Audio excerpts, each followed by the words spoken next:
Oh my God, welcome back, everyone. What a break. That Mm-hmm. was, you know, I had a lot to think about. Like, even though I was at my event, I did a little bit of note taking and a little bit of writing because, I was feeling 50-50 on this particular part of the arc because I don't know. I had some reservations on it. So it went the way that I didn't expect it to go, and I had to do a little bit of writing and reflection in the writing, and I'm really eager to see if you guys can figure this thing out tonight. So I'm super excited to see what happens. We absolutely need to rest. Is that what it's called? Resting? Yeah. We're on that whatever that white powder you laced the coffee with was just gave me the craziest headache, right? I'm really coming down from that high right now. So with that in mind, was cool though. With that in mind, let's go ahead and jump into the recap. Where we last left off, the team had an opportunity here. They were intrigued by this unique group of individuals that were seemingly on a journey to make some inquiries and studies into the rifts and the Shattered Isles as well. However, as you join them for dinner, we began to learn that they had some other prospects in mind, some other possibilities that may be more important than what they claimed to be the main focus was. And while it seemed that Sibylla was the main sponsor of this excursion of academics from Marquette, the team used the opportunity of gaining the seeming trust and access to this place and made some inquiries into a very powerful library. They also, well, two of them, while Puck had an opportunity to make the acquaintance of a very interesting Fey-like creature, Puck could not help themselves but to, you know what? Hey, Spot, come and check this thing out. So taking Spot up to make inquiries into this Fey-like creature. Clearly, Sibylla is an entity of some renowned power and ability and seems to travel the known planes in an effort to collect as much as she can. However, as the team was wrapping up some inquiries in the library and interacting with the magical entity known as the librarian, they began to collect some information that felt a bit strange. A lot of information and items connected to this creature or this entity known as Strahd, which is now in their vocabulary because of their recent scry on one of the islands near the Shattered Isles that seems to be a fragmented remain of a place called Ravenloft, or seems to be the castle of Strahd. Well, Jesus, DC. What happened? She clawed me in the belly. That cat wants them Lucky Charms. Now, now Spot lies bleeding out. gut scraped. As the team have begun to wonder at the connection of not only this magic place that they're in, but they're beginning to ponder if maybe there's more to the charade that is going on. It was only after exiting the library when they were confronted by both the dwarf and the more untrusting of the wizards that they found themselves in a fight, but it felt more like a delay, a tactic to keep them trapped here. As they defeated their these individuals that hoped to keep them in either trapped here or delayed, they ran downstairs to discover the entirety of all of the academics and everybody involved in the dinner party had slipped out the door of the Magic Mansion, closing it before the team could follow through. Coming out with a mouthful of blueberry muffin and a big glass of milk, the halfling that you guys would know as Tilly. I swear I had as Tilly. not Professor Halfleaf. This is Tilly. I got my notes somewhere. Tilly. Tilly, thank you. What's her last name? Tilly Greenbottle. Coming out of the stores and wares of the larder with both a glass of milk and a blueberry muffin shoved in her mouth, seemingly oblivious to everything that had transpired. What would you guys like to do? There is a mouse dwarf in the bag still. True. Do you want to maybe pull him out before he, dies horribly in a bag of holding? Just. I mean, he'll turn into a mouse first. I mean, he'll turn it back into a dwarf first. Yeah, but I mean, still. So you got like a 20-minute window-ish there, I think. If they're not like a me and need to breathe. Look, I'm pretty okay with killing our enemies. I know, contrary to appearances, I don't actually like torturing them to death. I know, I'm a cat, but still. Okay, so how do you want to restrain them before we get them out? I mean, I can literally, I don't have to breathe. You can just put me in there and I can like tie him up. Okay. Oh God. Well, at least this bad idea wasn't mine, so don't come back to me. Yeah. See, that's the cool thing about like all these new things that I'm discovering about myself over the last couple of days. Did you guys know I don't think I actually have to eat? I know it's weird. Well, that's great for doesn't you. need to eat. I am starving. The irony, you're a chef. Yeah, I know. I don't get it. It's weird. All right, here. Get your orange ass in here. Just kind of slither into the bag, go and try to find the mouse. While he's in there, do you want me to just seal the bag or? Leave it open. Okay. For the first time in Xana's entire existence, she actually paused for enough, like 2 seconds to ponder what Earthen was saying, but found her way back to the morality issue. And Tilly's just standing there, right? Yep. Yeah, she's like, "Hi, what? Sorry, what's going on? Where is everybody?" Tilly, we just saw them slip out the door, and the door is gone. Is that a regular occurrence? I don't know. I only just met them today. Oh, that's not good. I've been traveling with on my own accord. They came and made inquiries to me about discussing that we were all going to have a big conversation about going to the Shattered Isles. So sorry, I wasn't with them. She's just like takes another bite of her blueberry muffin, drink of milk, and she's like, hey, you guys look a little bit roughed up. Was there a tussle? Did something happen? 1 second. I'm gonna like lean into the Spot. You ready in there? Oh right, just got it. I'm just gonna reach in and like bag. feel around for Spot. Just All scruffy. about that. Yeah, Tilly's like, okay, what are you doing? Hang on. Oh, Claws in! Claws in! Don't tear the bag! You watch his Spot comes tumbling out with a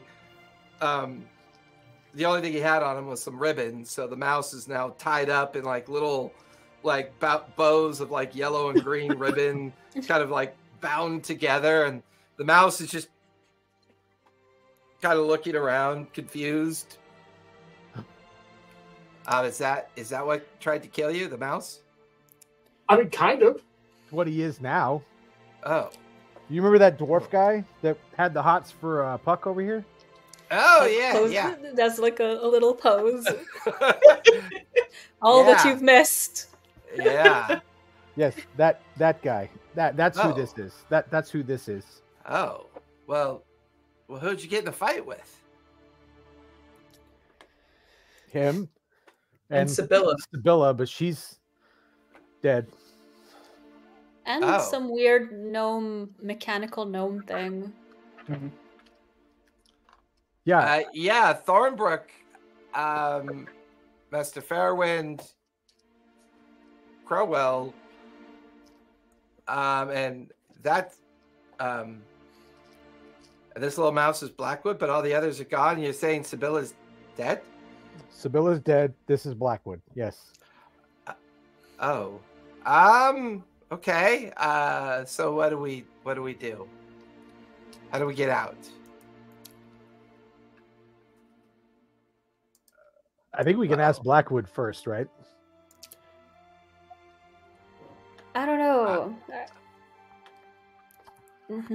Maybe the librarian has some kind of like a map of the building, you know? Or I don't know how they built this place, but maybe there's some kind of blueprint to it. Well, go ahead. If we want to interrogate anyone here, I have one more zone of truth in me. Also, this is not what's-her-face is not the first owner of this place. Hang on. No check. You coming up, babe? Manaleaf. No, Manaleaf's not the right one. Alara. No. Oh, which one was it?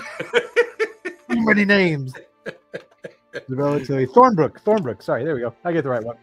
Thornbrook was not the first owner of this magic mansion. Oh. At least according to the librarian. Well, I mean, it seems to be kind of a powerful place. I would imagine it would have multiple owners. That makes sense. It'd be a shame to destroy it. Can it be destroyed? It could probably be lost. I don't know. Have you ventured up to the third floor, Tilly? No, I've been in the kitchen. There's a lot of food here. At least we got that going for us. She finishes off the muffin. Yeah. So there's a hag on the third floor, not just an old woman, but like the magical kind.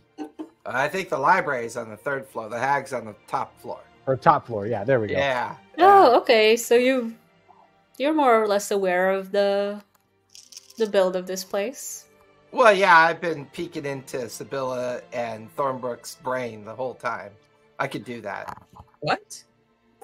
Well, I didn't really trust them. They seemed kind of shady. Like, It was pretty obvious that Thornbrook was lying almost the entire time. And, like, Sibylla seemed obviously evil. Like, she was kind of an asshole and saying asshole things. And she seemed very aggressive whenever she was in a conversation. I'm a little surprised about Blackwood. He seemed okay. I'm still not sure about that creepy older guy at the table that just seemed to read and eat from his... They all seemed a bit... This is good. So have you guys ever read like books before about, stories about like adventures? You know how sometimes adventure books have obviously tropey people? Like what you might call... Oh, that's obviously a bad person. I read a lot. I mean, I travel a lot and read a lot. I think I might have been my attention gets. I'm sorry. How's that muffin? Oh, it's good. I should go get another one. She turns and goes back into the kitchen. Bring one with you. Okay, bring one. What? A muffin, another one. Oh, okay. I'll look for him. Do we trust her, and do we trust the food here? Because the food here might have something in it. I didn't eat any of the food yet. But she's eating the food. I don't know, I feel like I've heard a lot of stories about fairy realms and the food in it, so maybe we should be careful while we can. Especially since she seems a little distracted. Didn't you, didn't she catch you stealing stuff from people? Yeah, she didn't care at all. She was just kind of like, I think I gave her like a pinch of residual. So, I mean, we kind of have that going for us. Yeah, I mean, we also have a track record of being betrayed, but... we have a track record of being super trusting. Yes. So, maybe... I don't know. I guess let's keep an eye on her. But, the door opens. Okay. She comes back in, eating a muffin. She's like, oh, hi! What's going on? How's the muffin? Oh, it's great. You want me to go get you one? So yeah, something's... you were going to get mine. Wait, wait. okay. Who are you? So I think the food is enchanted. What's your name? My name's Tilly. Tilly Greenbottle. And where'd everybody go? I thought this was supposed to be a dinner party. Okay, so it doesn't take your whole memory. We got that going for us. Maybe don't eat the muffin. Oh, yeah, I should go get another muffin. No, don't eat the muffin. What? Why? Why shouldn't I eat the muffin? Tilly, because we we've have already talked. Because why? Tilly, we have a really important mission for you. Oh, what's that?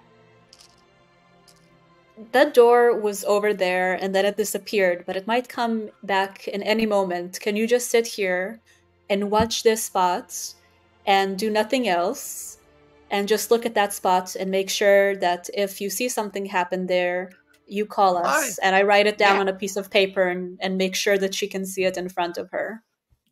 I just kind of want to peek in. It's like, to be clear, that spot, not this spot. How did it take us 2 years to make that joke? I thought you were Sprat. I am. I'm saying, like, my name in your language is Spot. You know. Yeah, but as Spot speaks common. You had a code name, remember? I mean, look, is there any point in this now? Plus, I mean, you referred to me as Spot in her presence. I think she figured it out. You know, this is really confusing. I'm going to go get another muffin. I'll be right back. Don't eat the muffin! Okay, I'll go sit down. And you want me to watch that empty wall there? Is it okay? It's really, really important. So please, and I make sure to write it with like 100 exclamation points. It's a lot of exclamation points. So you know it's important. Okay. She just stares at the wall. But like within a few moments, she's already like looking around and... Hey, did you write on the thing, no food? Don't eat the food. Did you write that on there?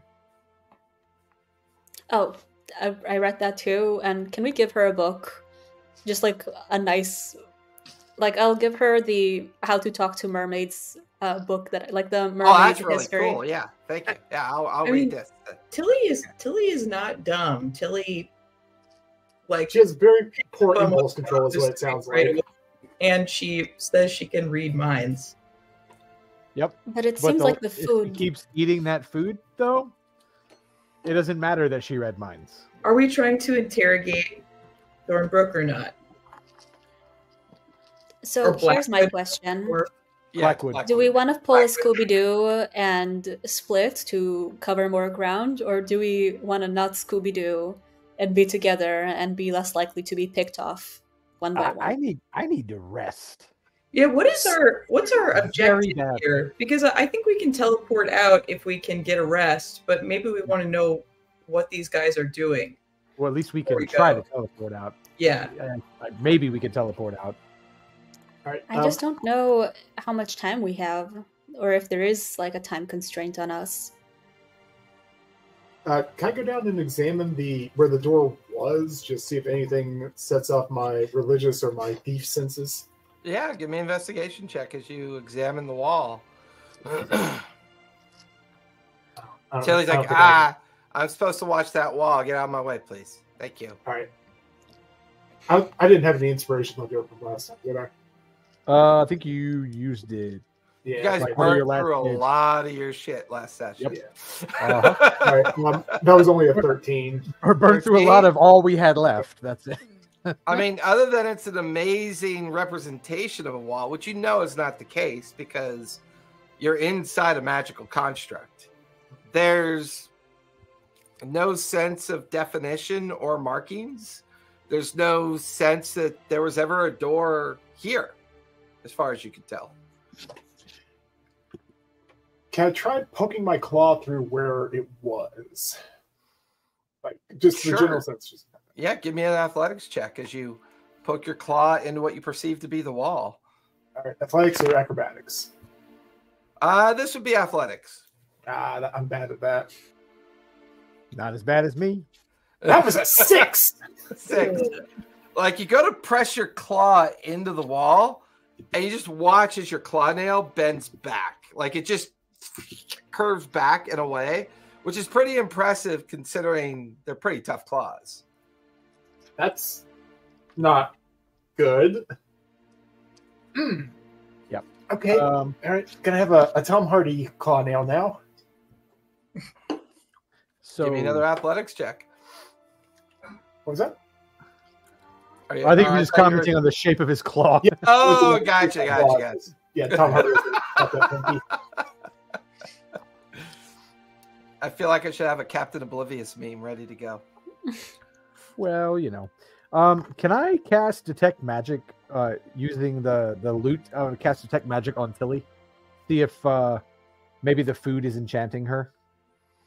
Yeah, you kind of like just quickly like strumming some notes. Yeah, and you're kind of keeping an eye on things. The normal magic effect of the place is there, which you would expect to be there. There's no kind of defined magic where the door was. That seems to just be blended with the magic of the room. You can see all the magic items on your friends, and Tilly has a couple magic items on her. 2 of her rings, the hat that she's wearing, the cloak that she has on, her shoes, as well as the bag, her alchemy bag that she's carrying, all give off schools of enchantment and augmentation. You begin to kind of like you get a sense that there's something magically affecting her. So like she's under a magical influence. Yeah.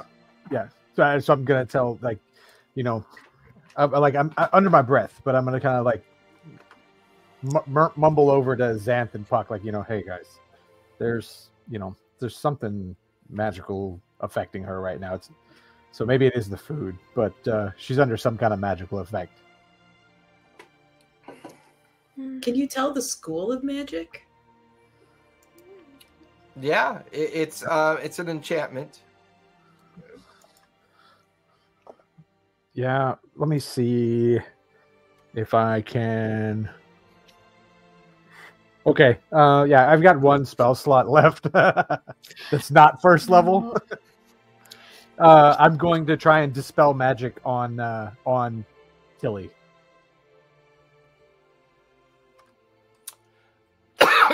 Just to see if I can wipe the effect. What level? 3rd level. Give me a D20. Yep. Oh man, nah, not great. That's plus my modifier or spell attack. Which I don't remember which one. Sorry, hang on. I think it's your. Oh, it's just 10 plus the spells level. Yeah, 10 plus the spells level. Okay, so that versus your roll. 13, and I rolled a 5. With my modifier is a 10. So. Well, no, it's so you just roll a D20. Yep. You're trying to beat my DC, which is a base 10 plus the spells level. Gotcha. Okay. You do not Most likely didn't feel. meet that at all. Yeah. Yeah, you don't feel that any dispel effect happens, and your detect magic is still up. what? She's still Let under the me- influence. Let me. Can I burn my last inspiration for my last bardic inspiration to just no.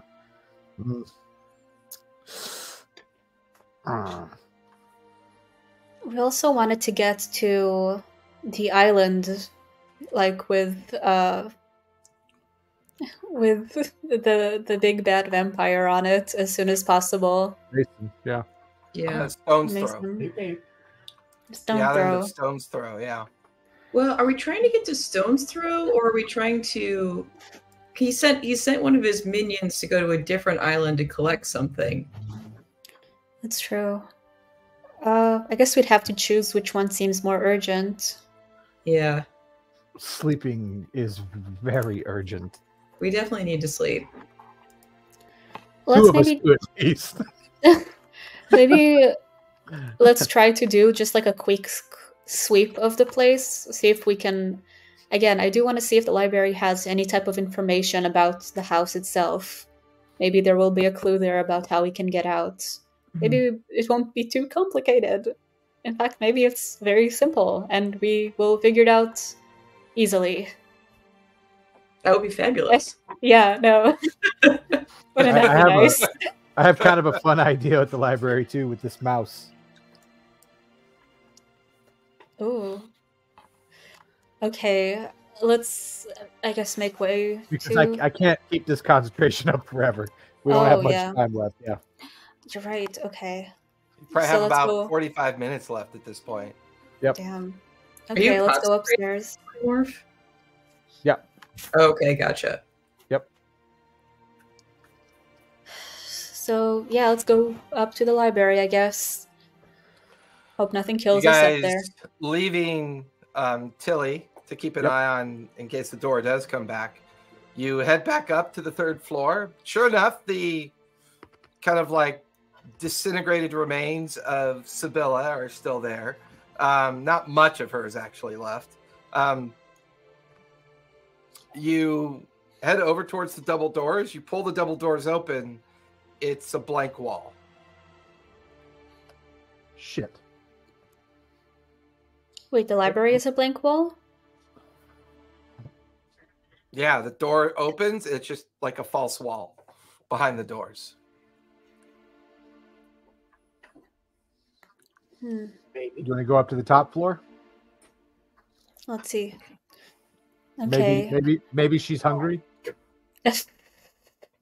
Oh, I see. I What mean, she about- wouldn't mind. She likes memories. Did Alara or anyone have like a bedroom here Maybe. or an office? So- That- hey. I I'm mean, sure you can guys find remember one the if you dig dining around. room, like the kitchen area? There was the, the library, and then where the Fahag was. Other than that, you don't really remember actually ever seeing any of the other rooms. Okay. Is there a basement? Not that you recall, but you could certainly try to see if there is one.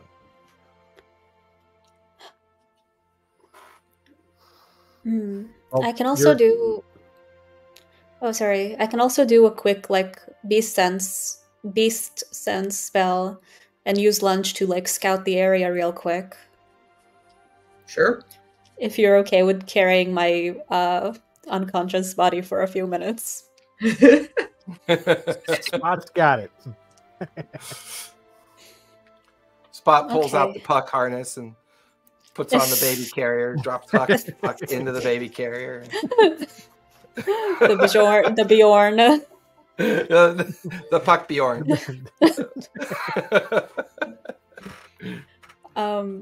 Okay. Go ahead and give I me perception with advantage as you send Punch out into all the different areas of the mansion. Okay, and I use Beast Sense, so I'm inside his head, and I can also make choices. Yep. Perception? Yeah, with advantage. Okay. So would it be my perception or his? How does that work? It would be yours because you're looking through his eyes. That's a shame because I don't have good perception. Oof, thank God for the advantage. That was a literal one. Oh, 19. Thank God for this. Thank God for the advantage. Punch spends the next 10 minutes kind of coursing through the downstairs, the available rooms that he could remember that you could go into, and through his eyes, he eventually makes it back up to the library floor with the intention of going up into the upper floors. As he tries to use the stairs to come out of the library floor, you feel his head hit a barrier. And through his beast eyes, he's kind of nudging at a kind of force barrier that has sealed off anything above the third floor. Ooh. Huh. Okay. Can he try to go through as many rooms as possible that like we haven't been in yet? As he checks each door through your eyes, each one is a false wall. Oh. Can he use any of his senses to like sense where the air is moving? Like if there is any kind of wind within this space? You can give me a survival check for that one.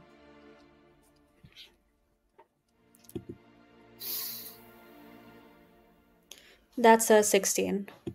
16.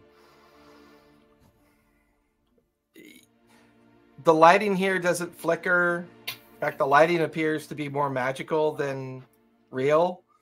There's no sense of breeze or movement of the air. It's hard to imagine there's any air. The space feels magical, and it feels different now. It doesn't feel like the same when you guys first arrived. Oh. And since he is technically a fae, can he/I use that fae sense to like feel the area or feel where we are? He has no sense of any fae at all. Would he have beforehand? Because beforehand it seemed like this was a fae dimension. Yeah. Strange. Okay. Are the little fae animals and creatures still around? Nowhere to be seen. Okay. And can't go to the third floor. Before I finish, can I go back to the basement floor and see, like to the bottom floor, and see if I can find even like a vent for air, anything that could lead downstairs? Yeah, nothing that goes beyond the bottom floor. It's almost as if the common floor, the third floor landing, and the kitchen area is it. Like you can't find anything else.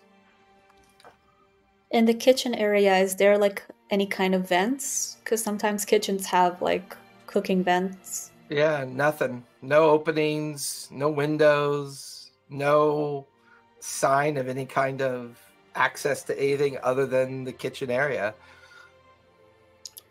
Is there anything that seems out of place from like when we first got in? Not really at all. It looks identical to what you remember it looking like. Where's the food, like, sitting? Everywhere. Tables, counters.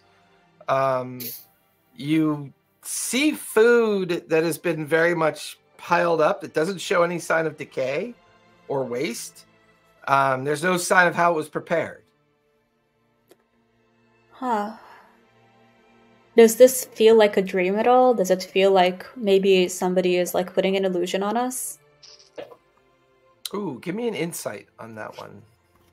But you know I'm not insightful. Okay. Wow. That's like sending out a doctor to examine how to make a computer board. I don't know what to tell you. It's a 20. It's a 20. For a total of... What's your grand total? The grand total is a 20. I have a +1. Oh, okay. Ah. You seeing that there's nothing to prepare the food with, but yet there's mountains of food. You go over to one of the plates that has like some of the pastries on it. You take the plate and you dump the pastries off, and as soon as you set the plate down, they refill. Huh. Does it feel like a dream, or does it feel tangible? It feels very magical. It feels tangible. It feels... That's when you begin to think about everything that happened tonight. This place felt perfect. All the conversations were perfect. All of the information you found was perfect. It's like this feels like every expectation that the four of you had happened tonight. And that just feels strangely odd to you. Can I start just trashing the place and breaking plates and making it as imperfect as I can, but specifically breaking the plates? Within 5 minutes, the kitchen is just trashed. What the hell is going on? And then within moments, almost like reverse, everything goes back to the way it was. Uh-oh.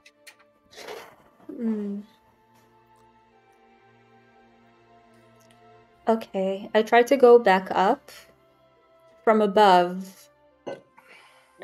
Is there anything I see moving or anything that feels imperfect or out of place? Like, does it make sense there? No, you go back up to the third floor, unable to get past whatever barrier is above you now. And it's just odd. It just feels strange now to you, because like you're beginning to realize this place seems to be influenced by magic. You do remember that there were access points at some point, but now those are all gone. That's definitely changed since they left and closed the door. Does it feel like the only things that exist are things we've seen before? Like things we haven't seen might not exist because we haven't seen them? With that same insight roll? Yes, with that's 20. The kitchen, the common room, and the library landing seem to be the only places that still exist as they were, with the exception you can't gain access to anything anymore. Almost as if something was purposely built around three common features. Huh. I guess the question is, what do they have in common? Okay, I guess I've been in beast mode for a minute now, so I'll do one last thing. Okay.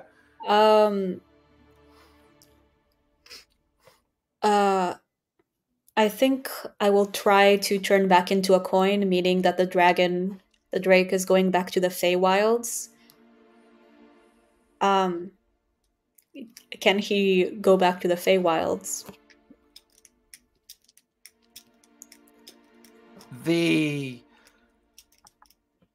As you try to turn him back into a coin, he cannot turn back into a coin. He is currently separated from the Feywild. Oof.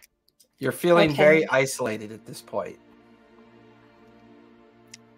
Does it feel like you're even beginning to feel like this might be a trap. A very elaborate trap. Okay, I return back to my human body in my little Bjorn, and I tell everyone everything I saw. I get the impression that we are... I guess the question is, when were we trapped? At what point exactly? And also, I don't know, why is it so perfect? Is that part of it? After she's described this, I want to kind of reach behind and just see if I can feel or notice like a silver string, just see if maybe we've been tricked into astral projecting, or if we're on an astral plane and didn't realize it. No, you search and begin to look for the obvious signs, and you're still you guys are still yourselves, No sense of any kind of incursion or intervention. I like to try and commune with Helm. You kind of get into your commune pose and you begin to use the spell commune. Mm-hmm. No effect. You feel cut off. That's not good. I can't reach Helm. Oh. Can I want to be try snarky, but I'll keep it to myself.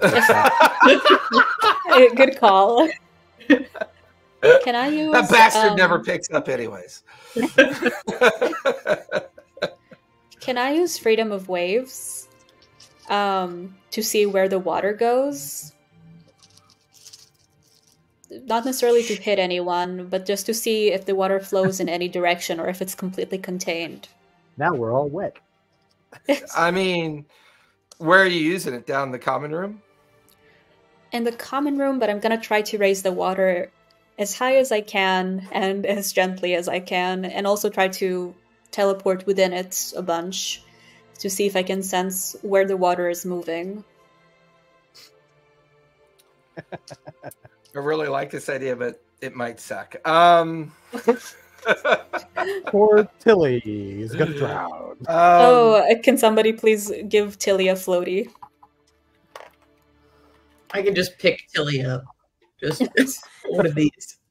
Put her in the Bjorn. Spell? Freedom of waves. Oh, freedom of waves.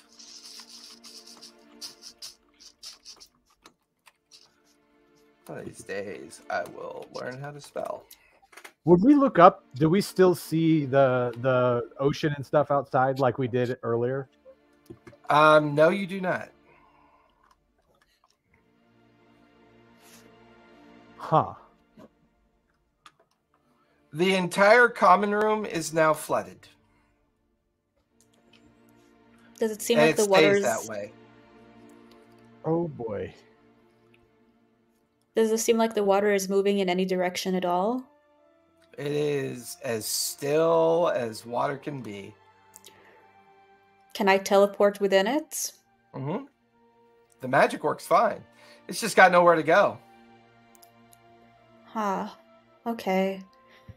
The ocean was outside. Now the ocean is inside. Tilly kind of swims over to the stairwell, wrings out her hat. I can't really watch for the door anymore. I can't even see the wall. On the bright side, that door opens. I mean... Well, no. I don't know. I mean, we are completely contained, and Puck kind of freaks out because she's very, like, she does not like that. That's her opposite. But we really are just contained in a very small space. Like, there is truly nowhere to go. Then she, you know, undoes the freedom of waves and kind of has a little panic attack. The water all dissipates, and Tilly's like, oh, okay. Puts her soggy hat back on and walks downstairs, goes to sit on the wet couch and go back to staring at the wall. I think it's time to interrogate Blackwood. Sure. So like a jar or a pot or something we could put him in. Yeah, in the common room, yeah, there's plenty of, like, you know, pottery and vases, and even the kitchen has things as well. Like a cauldron. How about a cauldron? There's a couple sizable cauldrons in the kitchen. Okay. Spot. You got those sharp claws. All right, I'm going to put the mouse in the cauldron, okay? You maybe poke a couple holes in the top, then we got to seal this thing shut, so when I drop Polymorph, Dwarf's going to be in the cauldron. Mm-hmm. Okay? Mm-hmm. All right. So, Hefty the cauldron, the cauldron, lift the top off, drop the tied up mouse inside, close the lid. You want to crimp it with your claws? Yeah. Sure. Okay. Theater of the mind. Right? Okay, I'm so glad to just stop thinking about this shit. And I've dropped polymorph. You watch as the cauldron suddenly doubles in size as the 3-foot, 200-pound Blackwood reforms in the 18-ounce cauldron. Yep. There's like bone and viscera shattering noise. The top of the cauldron peels back, and you watch as his organs and blood just kind of ooze out of the cauldron. What? It wasn't a very big cauldron. You just said you were going to put the mouse in the cauldron. Yeah. I can he's dead on him. And like Xanath, you're looking at Spot and Earth, and they're like, "Oh yeah, size displacement." Yep. Yeah, forgot about that. You know, I didn't study physics in Bard College. Dude. This is a lot grosser than I intended it. I apologize.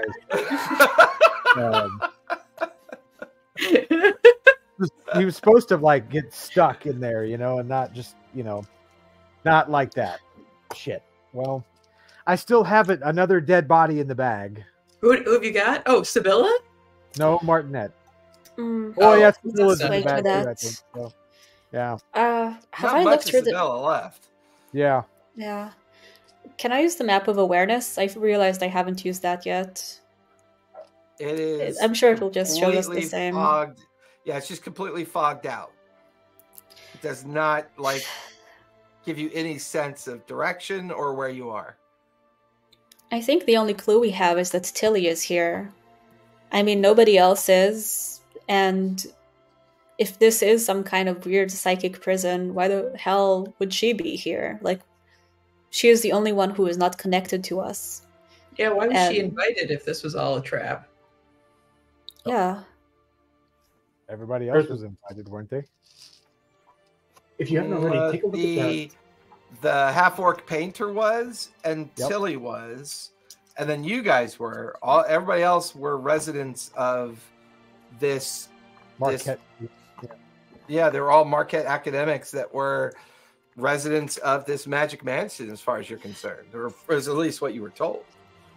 But she's powerful. I mean, she appears powerful. If she was trapped, then maybe there is a reason for it, or maybe she's part of the trap. Well, she's got some kind of magic affecting her right now too, and I tried and I failed to fix it right now. I'm gonna cast. Unless you have something to try and dispel. Not dispel. I can only do like detect thoughts at like the 4th level and hope that I can penetrate deep enough. I have a lot of spells left over. I actually didn't use many during the fights. You're stuck. I've got, you know. I actually got out pretty unscathed. I have 3 level 1 spell slots left. I can free barbs everything. Oh wait, I can identify the shit you stole. Hey, Spot. Yeah, that was. I might as well just. Do you want to do detect thoughts, or should I do zone of truth, or should we do both? What do you think? I wonder what would happen if we did both. I mean, if nothing else, it would really annoy the DM. So let's do it. Yes. All right. You know what? I feel like things have come full circle when Puck says that. For some reason. All right. I'll cast zone of truth. Which is a charisma of 18 save. Okay. On Tilly? Yeah. And I will cast Detect Thoughts at the 4th level. And that's 16 wisdom save. Okay. As you do that, the look on her face kind of changes a bit, becomes more kind of passive.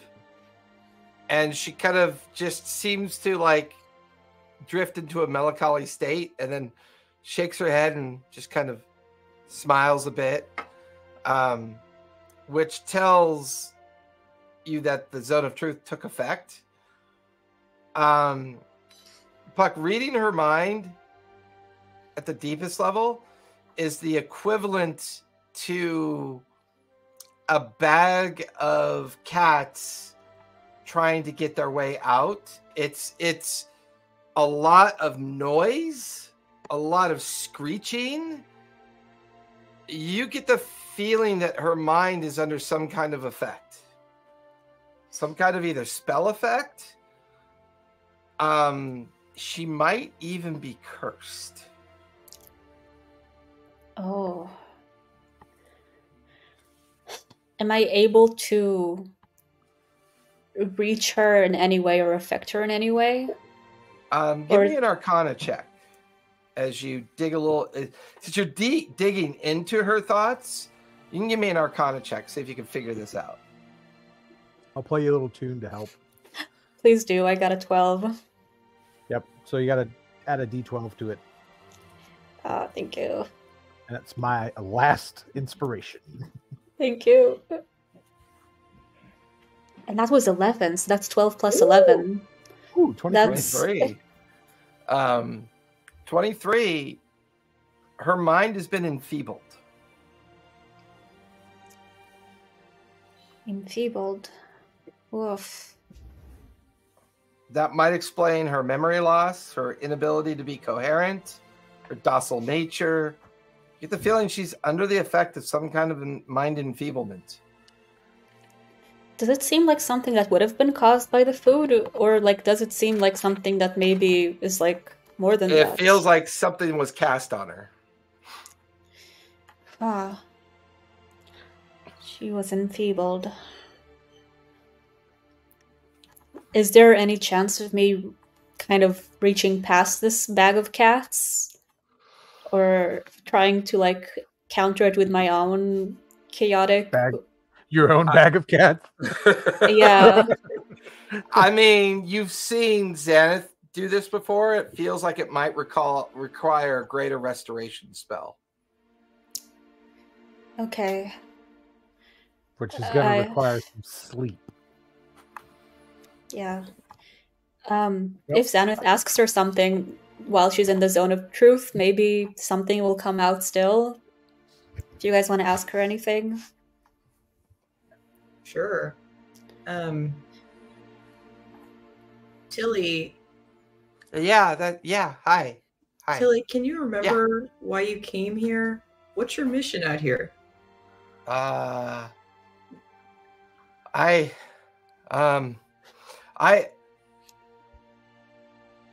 study things, I think. And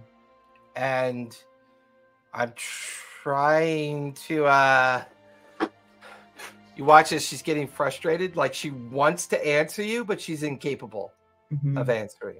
Almost as if the zone of truth is conflicting with her enfeeblement, and now you're seeing physical frustration as she's struggling to remember, and you see a small trickle of a nosebleed begin from the effect. All right. Tilly, did you get any new equipment lately? Did someone give you any new stuff? I'll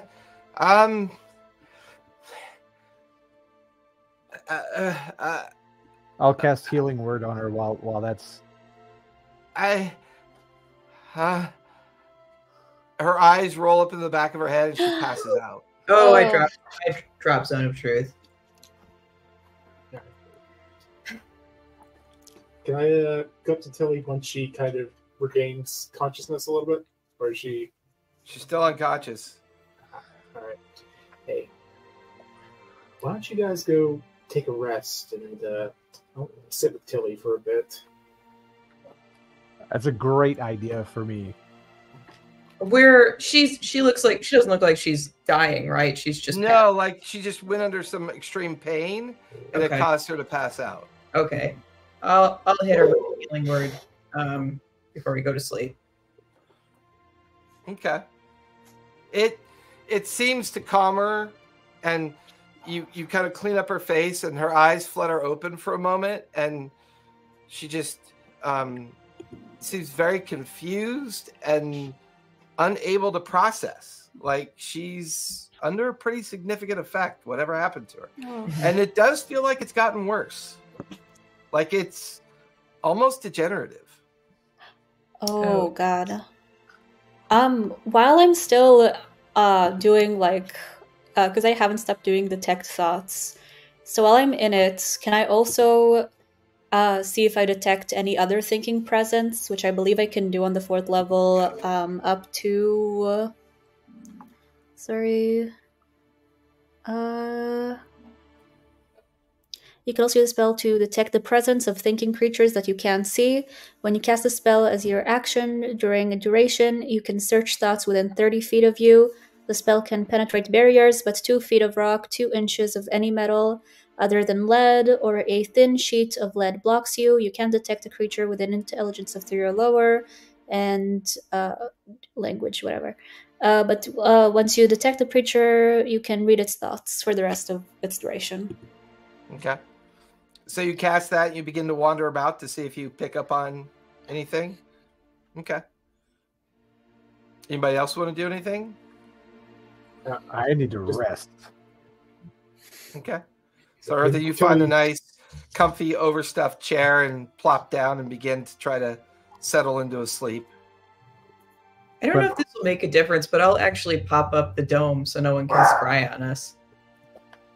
I like that idea. The dome fails to appear. The dome fails to appear? Okay. But other magic is working. Huh. You know what? I got this necklace thing way back. I think while I'm drifting off, I'm going to try and... that Brightfin said there was something in there, right? So... I don't know. Maybe they know something.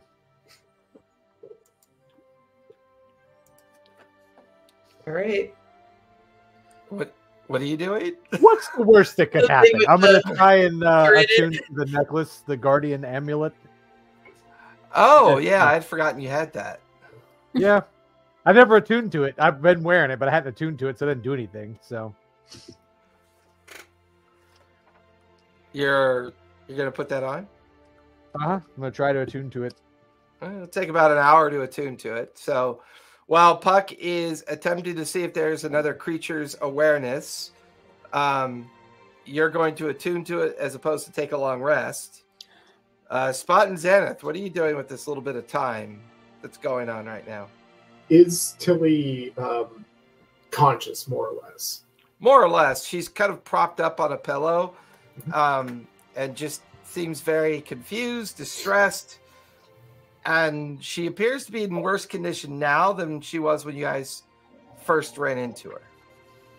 All right, I'm going to kind of sit down beside her and see if I can use my tongue of the sun and moon. Just communicate in a way that I don't think language is really working. Just kind of, hey, yeah. It has to be spoken, but I can kind of communicate directly with her by my key. So, Okay. Hey, Tilly, what's going on? What can we do to help? God, all these cats. Thanks, He did say her mind was a bag of cat. Yeah. Houdini got you good. He did. All right, Charlie, you wanna make this a hat trick? Yeah. You begin to try to calm her emotions, get through to her, like just using this magical calm.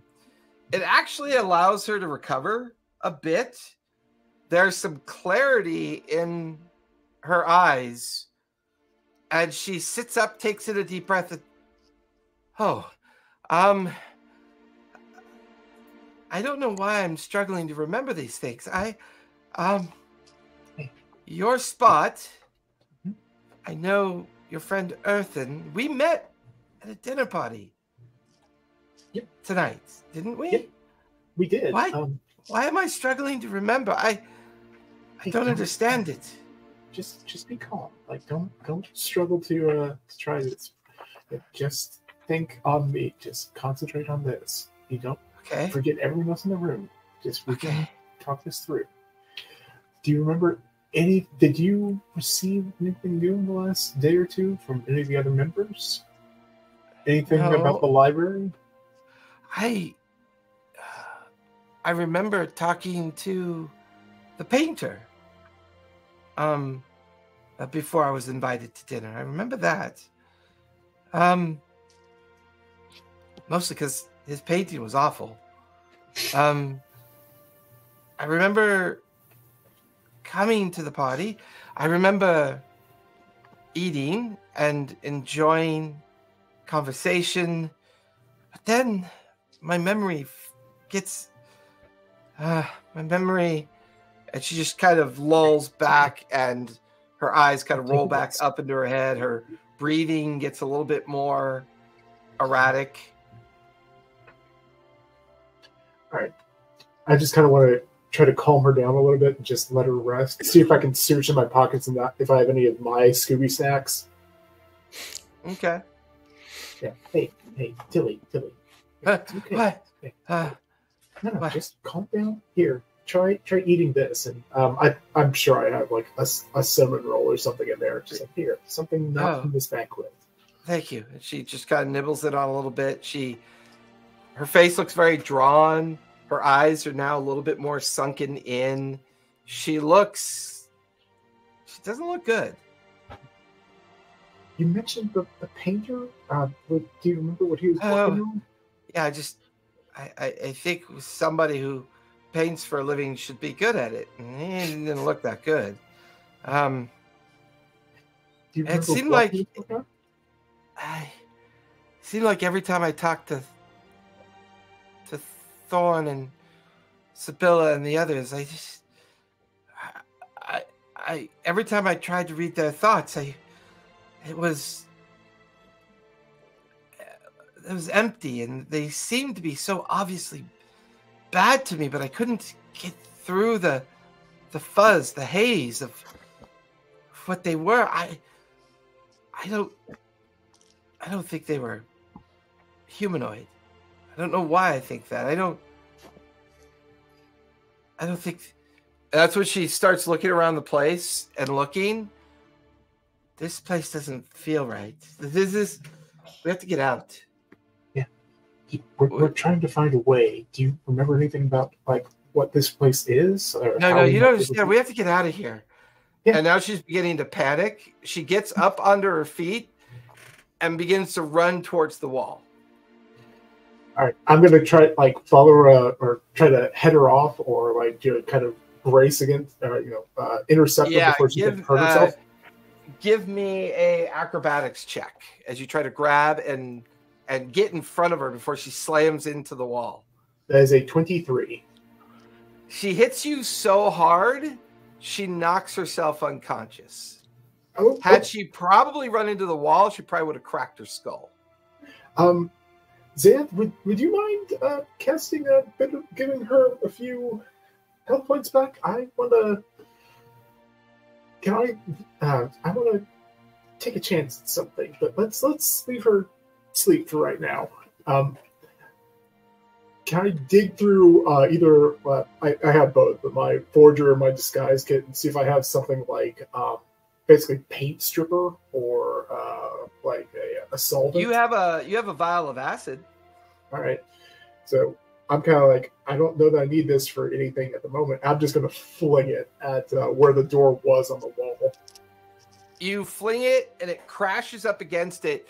You watch as the acid sprays across the wall, and you watch as the bits of wall that's represented begins to kind of fade, and the plaster and the coverings of the wall begin to kind of like burn away from the acid, exposing like a pinkish purple flesh. All of you feel the entire place tremble ever so slightly as if it reacted to the acid. You guys see this, right? All right. We're in something living. That's not a good thing. Earthen, try to rest, try to return to stuff. I'm going to see if I can cut my way through this. Apropos... Oh, sorry. Oh no, I was just going to say... I don't think it's time for me to rest when you're trying to cut through that. Was I... was I able to... Does this have a thinking presence? Or is it not thinking? You catch, as you're going through, trying to focus on... You catch glimmers of patience, hunger, anger, frustration. No. Like, almost like you're walking inside the belly of a creature. Does this feel like we're inside some kind of carnivorous plant trap that's just like waiting to digest us? I mean, you look over to what Spot just revealed, and the fact that the entire place feels like a creature, it's starting to add up. Oh, okay. Okay. Do you still have like the water breathing? Do you have any water breathing? I do have water breathing. Okay. That's a... I have locate animals or plants. I have beast sense, if that can count into that. I have hail of thorns. And protections from good and evil. If that's like, if there's a fae or a fiend or anything like that involved in this. Or hunter's mark. Comprehend languages. Windwall? I'm wondering if we just try and blast our way out of here. And then my fear is that if we're underwater, we will be I'll underwater. be fine. I've got that crown on, so. Yeah, and I don't need to breathe, so I'll be fine. Or I can, yeah, that's... Well, that's great. A concerning Great sentence. for you guys. Yeah. I have breathing underwater for up to 10 people. We should be fine. Should we try and blast our way out? I'll fire my crossbow at the pink stuff. I'll just flame it. I'm going to hang back until some of the more dangerous effects do anything, and then I'm going to try to come in with my claws. And apologies, I'll be back on camera, man. I'm just typing up a message to go do a thing. No worries. And I can do Witch's Bolt on the 2nd level.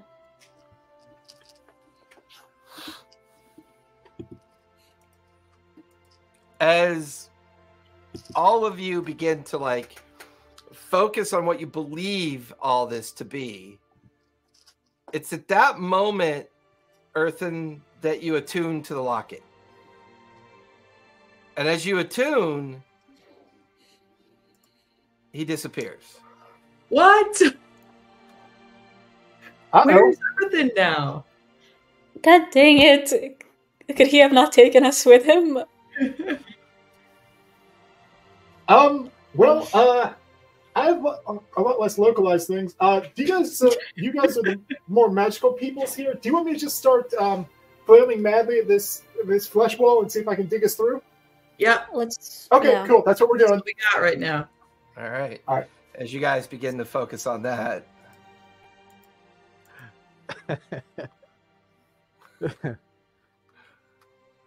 That was unexpected. As you attune to the locket, you are floating in a space. This massive entity floats off in the distance. And give me a history check as you stare at it. Ooh, that's a good one. That's a 26. Nice. You watch as the obvious djinn starts floating towards you. And what becomes massive begins to shrink in size. Its huge beard and its adorned figure floating in front of you. And who are you?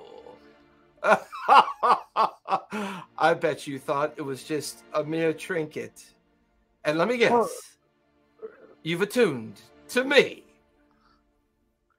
Trying to, sure, yeah. I mean, I knew there was something in here, but He floats wasn't around expecting it. you and underneath, and well, aren't you just pretty? What are you? I don't think I've met your kind before. Who did you meet last? Oh, a clever tabaxi that kept me for some time. Let's see. After that, I believe it was an elf. For a few hundred years, a dwarf had me. Oh, the worst was those 20 years I was locked into an orc. It was just utter chaos the whole time. Well, I mean, I was gonna say that I'm not chaos, but the last, 6 weeks might prove otherwise. 6 But- weeks. That might as well be 6 seconds for me.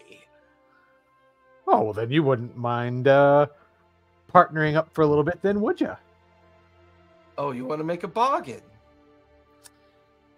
I mean, I was told I would have to parlay with you somehow. Interesting. How did you find me? A merfolk guy who turned out to be a real asshole and tried to murder us all. Yeah. Yes, I gave him his bargain. I see he didn't use it as wisely as I wanted him to.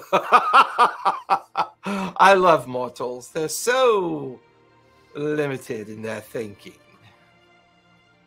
What was his bargain? Oh, he was seeking information about something. Unfortunately, I cannot share it with you. Each Why not? predecessor, well, it's the rules of the game, the way it works. Each predecessor is allowed their bargain. I keep their secret, and their bargain becomes theirs, I guess you could say. He wanted to be powerful, I can tell you that much. I mean, I gathered that just from meeting the guy. Yes. So, what kind of thing you looking to bargain for? Depends. What do you want, and what can you offer me? What I want? That's such a loaded question. I have so many things that I want. Well, let me clarify that and make this easier for you. What do you need? And what do you have?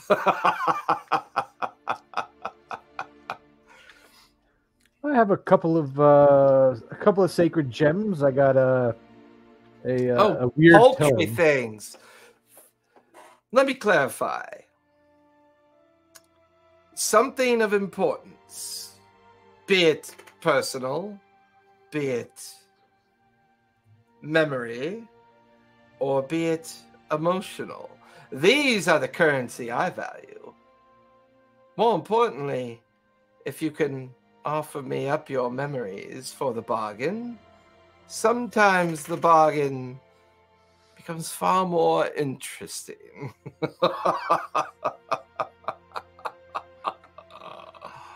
So these memories, if I offer you up memories, I still have access to them, or you get them forever?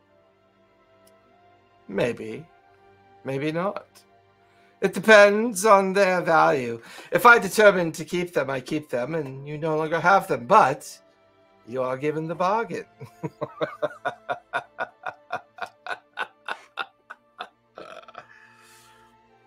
Okay. Oh, wait a minute. Wait. And he floats around you. His hands rest on your shoulder, his bearded face in your chin.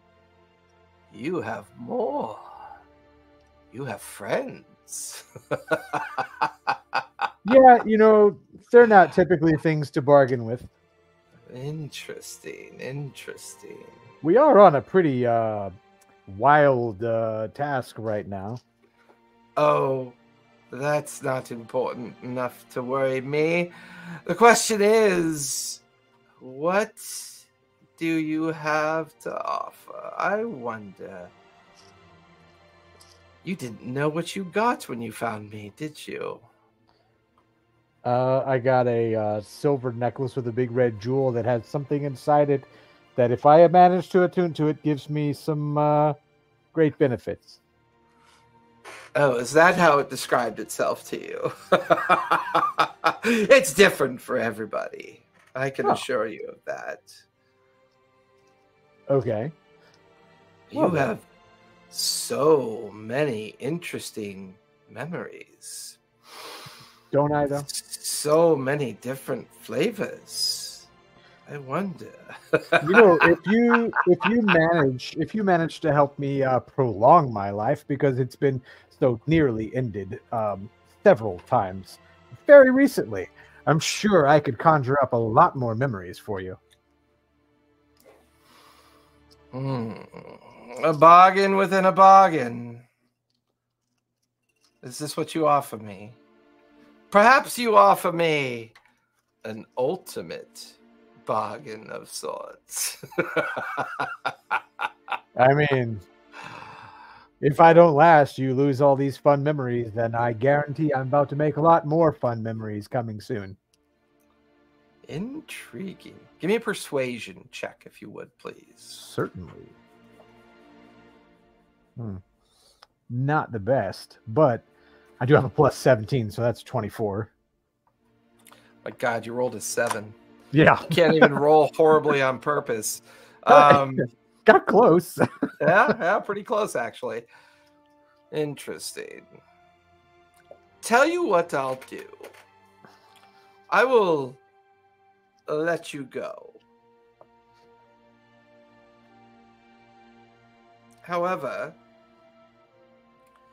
in order for us to make a bargain, you have to promise me to pull me into your world, and we'll make our bargain there. Agreed?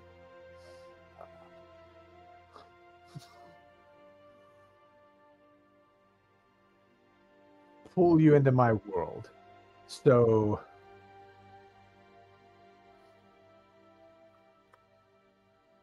how am I supposed to do that? Just summon the idea of me. Just think of me and my physicality. Invoke the word, I welcome you. And then I merely appear. Do you have a name? Oh, my name's not important. It is not. But it is important to me. No, it's not part of the bargain. I didn't say it was. Doesn't matter. You don't need to know my name. I welcome you, huh? That's all I got to say. That's all you have to say. Okay.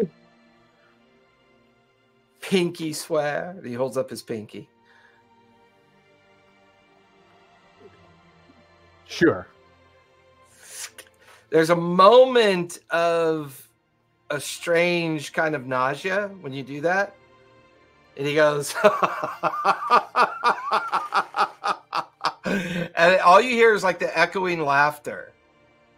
And then you're back inside with everybody kind of standing around you. Hey, guys.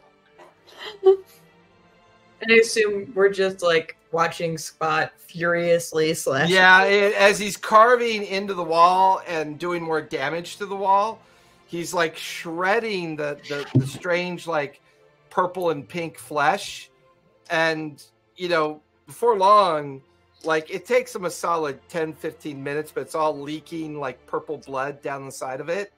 But every time he strikes it, the whole room kind of slightly trembles and slightly trembles. Time out with the slashing. It's also kind of gross. Where the heck did you go? So, this thing is special, but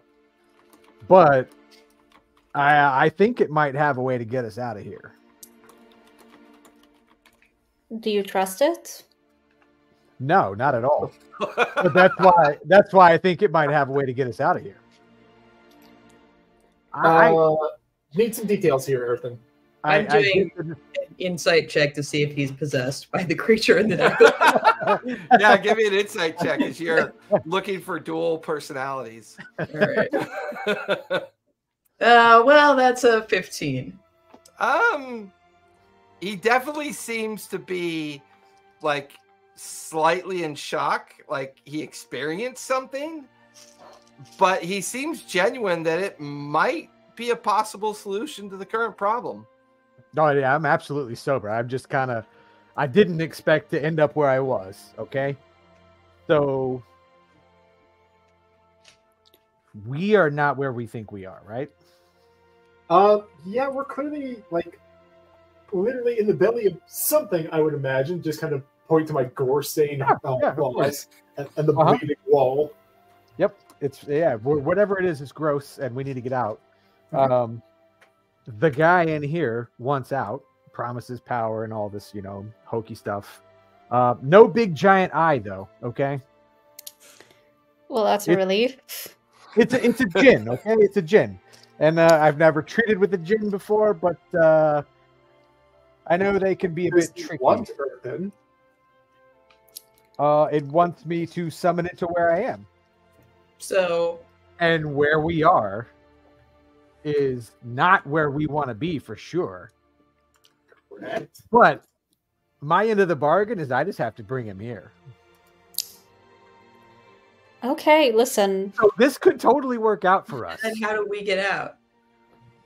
I mean, we still got to rest, but this could totally work for us because I'm gonna say I'm pretty sure he doesn't want to be here either. If you believe this is a good idea, then I'm okay with you going on a limb, because if it goes horribly wrong, then I'm off the hook for my bad ideas. Fair, so fair. I vote yes. I just think if there's any... I don't think we should welcome into the world someone who seems sort of evil and is asking to be welcomed into the world. But that's just it. Like, we don't know that we're even in the world. Yeah, we're but in the belly of something gigantic that was formerly supposed to be this magic mansion that was a hole in the side of a whale. I mean, we're making some progress on the side of the whale. I just don't know if we need this guy. I mean, it's not that I need the guy, but if this end of the bargain holds up,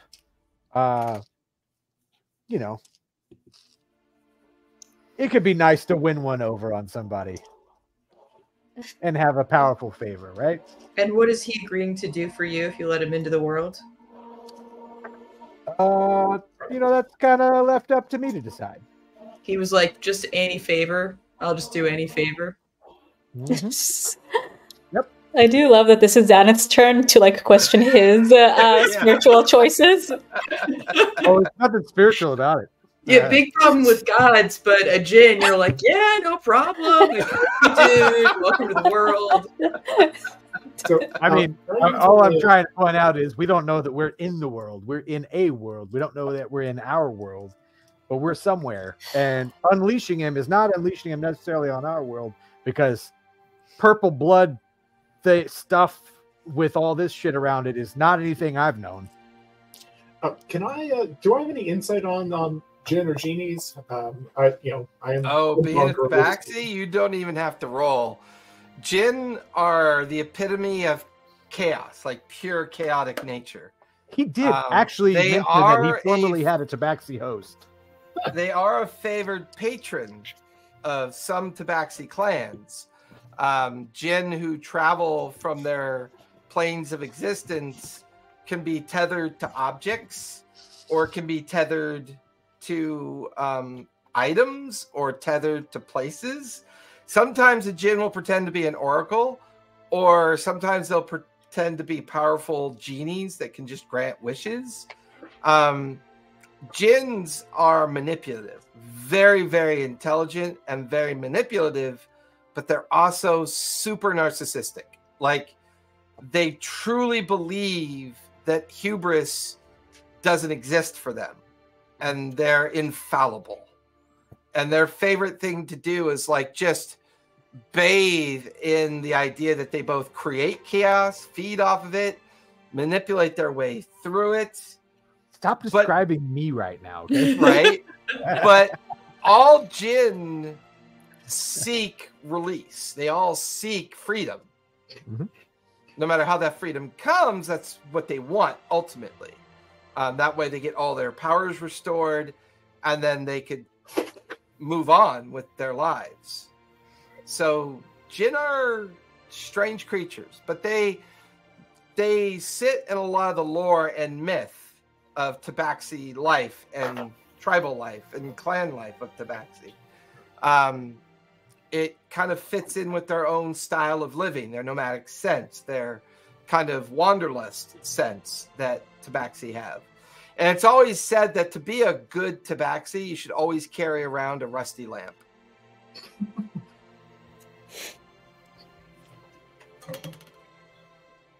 Got something about a good Tabaxi. I don't think I have one. So, I mean, I think this can at least help us out. Okay, it's a last Hail Mary before we go down that route. Can Puck try animal handling or nature check on this creature? You can try nature check. Because I have really good at it. Oh, wait, no. Okay, perfect. 25. So two things happen.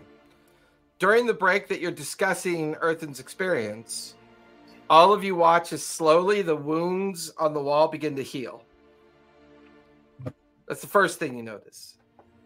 The second thing you notice as you try to establish what this creature might be, for you, Puck, it's got a lot of similar behavior to a creature that you know to be called a mimic. Oh. Oh no. What do I know about defeating mimics? The normal mimics, you know, are often used to protect treasure, protect entry points. Sometimes wizards will use mimics as a way to trap people. You've never seen one on this, or you've never heard of one on this scale before. And while they're sentient creatures with a kind of magical adaptation, you get the feeling that somebody has created a unique mimic. That essentially this magic mansion is a mimic. Okay, we're inside a mimic. Oh my god. Do I know any? That cat is so fucking Fluffy. huge, man. He's very, very fluffy right now. I swear you're rubbing a kid's head. Like, you know, it's like there's so much hair. I'm like, who's that kid? So if we're inside a mimic, then if I summon this djinn here, the djinn is also inside the mimic. I guess. Do I know anything about how to defeat a mimic? Do they have any known? Or actually, I can. I just don't want us to like waste our one spell with the genie on getting out of this. I feel like we killed a mimic a long time ago. Solution. Can I use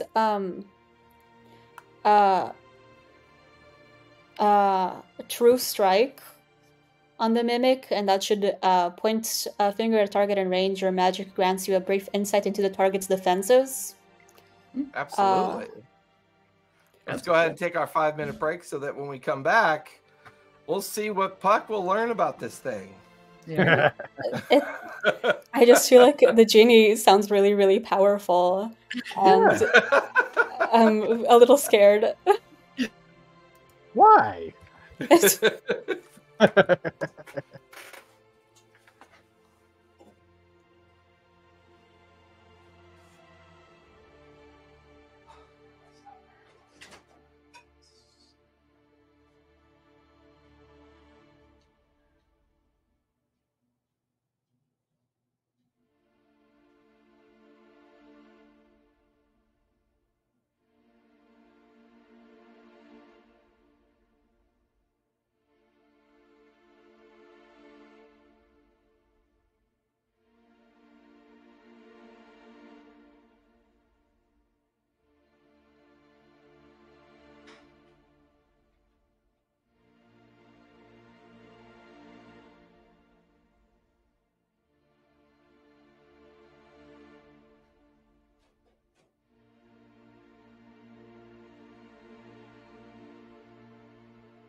Oh.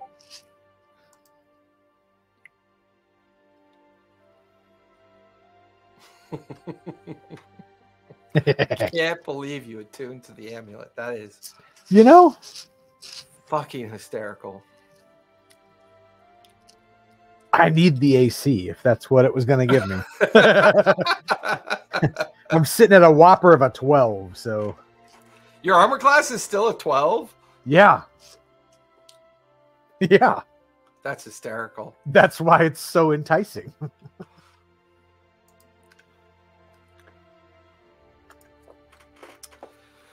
You guys watch as Puck goes up to the wall and just open palm and then closes her palm and slams into the wall. You watch as a magical pulse goes out.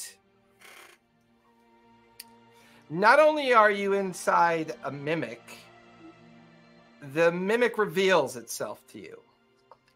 It is referred to as a dimensional mimic. Oh boy. You are currently inside a space.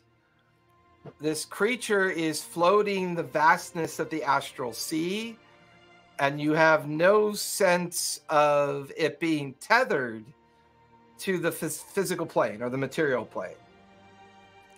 You get the feeling this thing is designed through magical creation and purposeful use to trap people and set them adrift in the astral sea forever. You get the notion that not even plane shift will work because you're not tethered to anything. You also get the notion that the reason why Lehman's tiny hut didn't work is because dimensional space can't exist within inside of other dimensional space. You get the feeling that this is a very sophisticated trap that's been around for a long time, designed to slowly cause people to lose their memory and drift into madness until they starve to death. Oh, okay. Because you mentioned that sometimes they're tethered to an object or like protect an object. There has to be some way that this person was able to control this thing. Is there an object that seems to be... You get the feeling the reason they're not tethered anymore is because they were attached to the dimensional door, and that's been destroyed. Therefore, freeing it to drift in the astral sea. A genie might actually be really helpful right now, then. Told ya. Told ya. Okay. Well, I tell them how fucked we are. Puck fills you in on everything that she discovered through the This is bad. magical effect. If I fill Earth and everyone in on what I know of Jin as a tabaxi, this is me times infinity. See, they're chaos. They're not good or evil. They're just chaos. Exactly. Thank you, Earthen. Well, this You is too. our... I don't like that you're getting along now. That's not a good thing. You know, that tracks. Yeah, that hey, tracks. look, I was suspicious of the damn mansion thing to begin with, right? So, but Here we go came in again. Here we are. So, Okay, we're not... Typical We're not bard playing that. move. Blame everybody else. hey, my whole game was let's be deceptive, and Xanth walks up and says, "Hi, I'm Xanth." Okay, you know what, Bard? We don't want to hear this. This is not the time. You didn't kill anybody this time. So, all right. So we get a sense that even if we were to get out of the mimic and just be in the astral sea, we could not plane shift because the astral sea is not a plane. Yeah, it's It's like in between planes, right? like in between everything. It's that kind of veil of existence between different planes of existence. Do we know? If you were to get into the astral sea, you probably could plane shift. But part of what Puck's learned about the mimic, you just can't plane shift from within the mimic. It's part of its trap. It's part of what it's used for. Puck, is there some time sensitivity here? Like, are we being digested? Or do we have 8 hours to sleep? Hey, huh? Do I know that? You get the feeling that the longer you're in this thing, the more dangerous things become. You could already tell that it's starting to affect Tilly, but that could also be because she's not innately as powerful as the rest of you are. She's certainly smart and clever and has some skills. But you get the feeling that the more time you stay, the more likely you'll start to become like Tilly. Okay. No, yeah, we cannot take a long rest here. Okay. So we either we just get out and then we sleep in the astral plane, or we see if the genie can get us out. While you three are debating, I'm just going to go back to just trying to tear a hole through the side of it. No, wait. I But mean, then, you don't even know how thick this thing is, right? well, I'll my be last just question- just saying. It's just like a giant ball of flesh yarn for the tabaxi. Right. Gross. instead of a scratching post. Yeah, it's just the internal organs of a mimic. Okay, so my last question about this space. Tilly mentioned the orc painter, and she's right. It is very strange that he's the only other stranger, and also that he was a really bad painter, meaning that maybe that was like some kind of cover, or maybe that's part of it. Are there any strange paintings in this space? Give me an investigation. As you look around. I'll give you the help action for advantage. Yep, so you have advantage. Ooh, okay.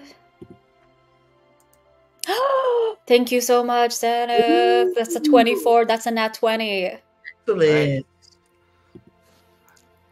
That's when you begin to notice that a lot of the portraits that remain on the wall are quite shitty. They're not very good. And that's when you realize that maybe that painter was part of the ruse. And realizing that Tilly's here, so does that mean that the painter should be here? Or was the painter a part? Like, it's confusing to you. But now you're definitely suspicious of the painter. Can I look through those portraits, pick them up, examine them? They're all on the walls, so as you start to wander the common room and look, can I take them off the wall? Yeah, you could pull them up and off, which just reveals the wall behind. You kind of like, they're small, maybe 28 inches wide by 18 inches tall. You pull a couple of them off, and they're all like painting scenes of self-portraits, like these gaudy, like at one moment that the orc is like doing the man pose, and then in another one he's holding a book, another one he's gently holding a cat to kind of just show his amazing charisma with animals. And they're all very kind of like narcissistic, like self-revealing paintings. But there's one particular painting that strikes your fancy as it's him in small form on a scene. And he seems to be standing on a beach facing kind of like an old Tudor style house with his hands on his hips as if prideful that he built something. It's the one painting that's like different from all the others. It's not good, but it's very different in its scale and what it's showing in the painting. Can I try to reach into it? Your hand disappears into it. Okay, Oh, let's jump in. Come on, come on, come on. We have to go. Let's. And can I also say, wow, this is one ugly orc. If I was this ugly, I wouldn't be painting myself. so you just jumped through? I jumped through.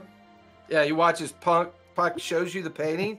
She sets it down on the floor, and she's like, "Oh, this has got to be it!" And she dives into it. Does the painting change at all?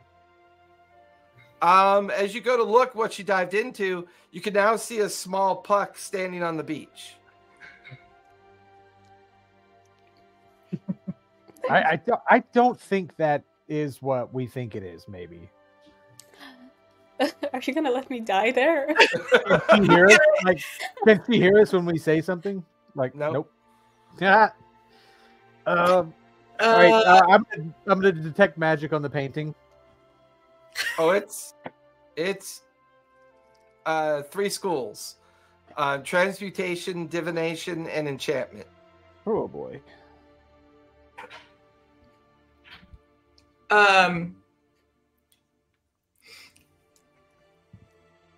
Can I just stick an arm through and see if, Yeah, you watch as Xanth's arm goes through. if I can grab it? No sense that Puck sees your arm. Can I tickle Just the see arm? Puck's little figure down on the beach. This gin is sounding way more interesting at the moment. What if we all get trapped in painting? So if we get trapped in the painting, then we're trapped, possibly in a trap inside a trap. Mm-hmm. But we still have the gin. So.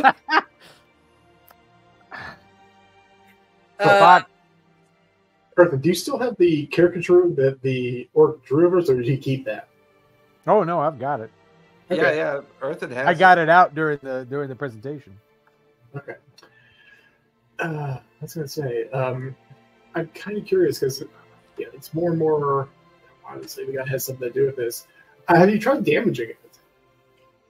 Let's The not. painting?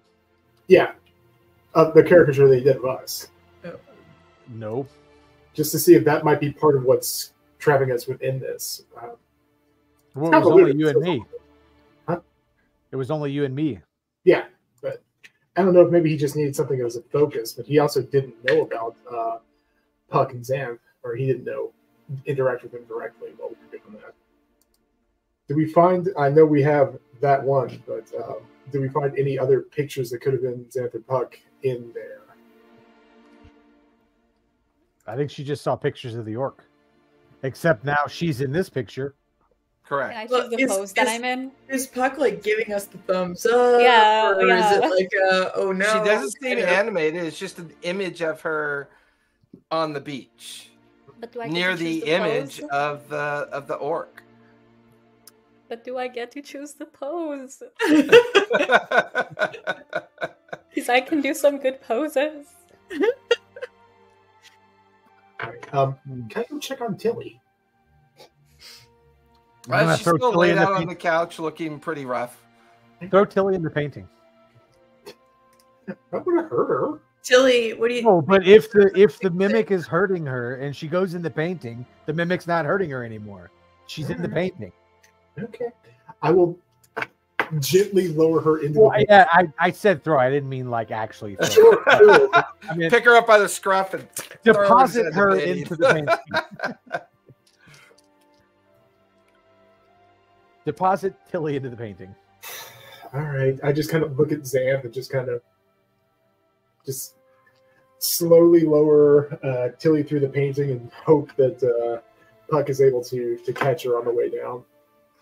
You put Tilly into the painting and you let go, and then you see her small image lying on the beach. All of you feel a wave of nausea at that point. I need the 3 of you, Earthen, Spot, and Xanth, to make intelligence saves, please. Oh shit. Well, Right. Is I this, get this advantage. is actually important for my save on this? Is this a spell? It is not. Okay. woo. That's a. Is it a charm effect? It is not. Okay. Dirty 20. 23? Okay. I got an 8. You guys watch as Xanath suddenly just falls on all fours, starts vomiting uncontrollably, and just collapses unconscious onto the ground. What the heck was that? Rules it out for staying here long term. Do you want to put her in the painting, or do you want to summon your Jinn friend? I don't know that. Do you think we could do anything inside the painting? I mean, they clearly exist in there. It's not going to be worse than being digested by a mimic, I would assume. Yeah. Do you want to put her in the painting first? Sure. I'll lower Xanth into the painting. I mean, just in case, right? Yeah. She goes into the painting. The whole space kind of trembles. There's a wave of nausea. I need you and Spot to roll an intelligence save. Oh no! Oh my god! That is a 17. You Okay. guys have got to get out Another of 23. You watch as Spot falls unconscious, retching his guts. Oh God, Spot. At Is this this point, you watch as Punch and Lunch, after seeing Oh. what happened to Xanath, they don't see Puck around anymore. Lunch just like, oh, fuck this. And he dives into the painting. right, is this what's going on? Is this technically poison or disease? I'm just curious. Neither. Okay, yeah, I kind of figured. Can you please just throw Punch in there real quick? Please He's say not a the kitty. smart cat. Yeah, he's not a smart cat. Just Come, Punch. Look, You guys got to all go through it you and once. Spot. You Punch. You and Spot can both go in the painting where Puck is. See, Puck is right here. Little tiny Puck right there. Right? Okay. Sniffs at the painting, kind of grabs Spot by the scruff in his mouth and drags him over, and the two of them leap into the painting, leaving you behind, Earthen. Okay. You feel the nausea wave over you again. Yep. I Yep. need another intelligence save. Sure. Yeah, that one's not great. So that's a 17. 17. Give yourself a you, bed. you immediately collapse unconscious onto the ground, feeling your intelligence drop to 0, and you are unable to get into the painting in time. The rest of you awake on a beach. One by one, you feel the wind, you feel the breeze, you feel invigorated. So everyone who went through the painting, go ahead and take a long rest, if you would, please. Oh my god! oh, You guys are fine. How are we gonna get you? Yeah, I do don't we know. notice it above us and kind of record it? There's a Hear little that? tiny square up in the sky with Aw. vomit slowly drooling into it. Oh, that's pretty gross. Yeah, I like that. dear. Oh no. Up on like the upper side of the beach. Like, this place doesn't feel real at all. It feels incredibly magical. Walking out of the little mini Tudor style home on the beach is the half orc. He's got a towel over his shoulder, some cut off linen shorts on, as if he's kind of walking down to go for a swim. And he's walking and he sees Lunch and Punch and Puck and Xanath and Spot, and he goes, "Oh, fuck. You ugly son of a bitch! What? Now, wait. In my defense, I didn't know what they were up to. I loaned them my pet. They said that they just needed to borrow it, and that I didn't know they were going to do this. How Had did we no get back idea. up there? You loaned it? How are you expecting to get it back? Well, now that's a good question. That's kind of why we're here. Well, it's kind of why I'm here. I hid here. As soon as I saw them begin to get ready to leave, and they were talking to that creepy Sibylla and Blackwood, I kind of realized that they were going to double cross me. So I use this painting as a way to safely hide when things go kind of bad for me, if that makes sense. Can we get back up there to your pet? Because our friend's in there. Up there. Yeah, about that. So what happens is when he doesn't have anything to eat for a long period of time, he goes dormant, and then we could safely go out. I can invoke. But here's the thing. That little trick they did with the door, they told me it was just an illusionary trick. I'm not really sure that I can get us out of the creature anymore. I not only do I think they double crossed me, but I think they may have sabotaged things a bit too, unfortunately. Can you paint us a new doorway to that? No, my paints don't work that way. Not exactly. And yes, I know I'm a shitty painter. I get that. But you know, they can do some magical things. I just, if your friend's still up there, he's probably getting eaten by my mimic. Then let us get in there before we kill you, and the mimic has nothing left to do. I just, if we go back in there, okay, all right. So here's the thing: this painting can only be used once every 24 hours. My hope was that in 24 hours after I hid here, I could go back, figure out a plan. But if we go back now, I won't have a place for us to hide for another 24 hours. I mean, it takes a while for him to digest. Your friend couldn't. No, it was the bard, wasn't it? Couldn't be anyone tougher than that. Shit. Okay. I got a plan. He turns and runs towards his house. Okay. Tackle him. Stab. He like throws his towel on the beach and he just starts running towards his house. Can Punch just tiger jump him? You said, you're like, Punch, get him! And like Punch starts loping towards him. The orc looks over his shoulder, sees Punch, and like turns. No, wait! And then just like leaps on him, eat, and then straddles him to the ground, and is just like growling down at the orc. Because the orc's like, wait, no! Munch Punch! It's chow time!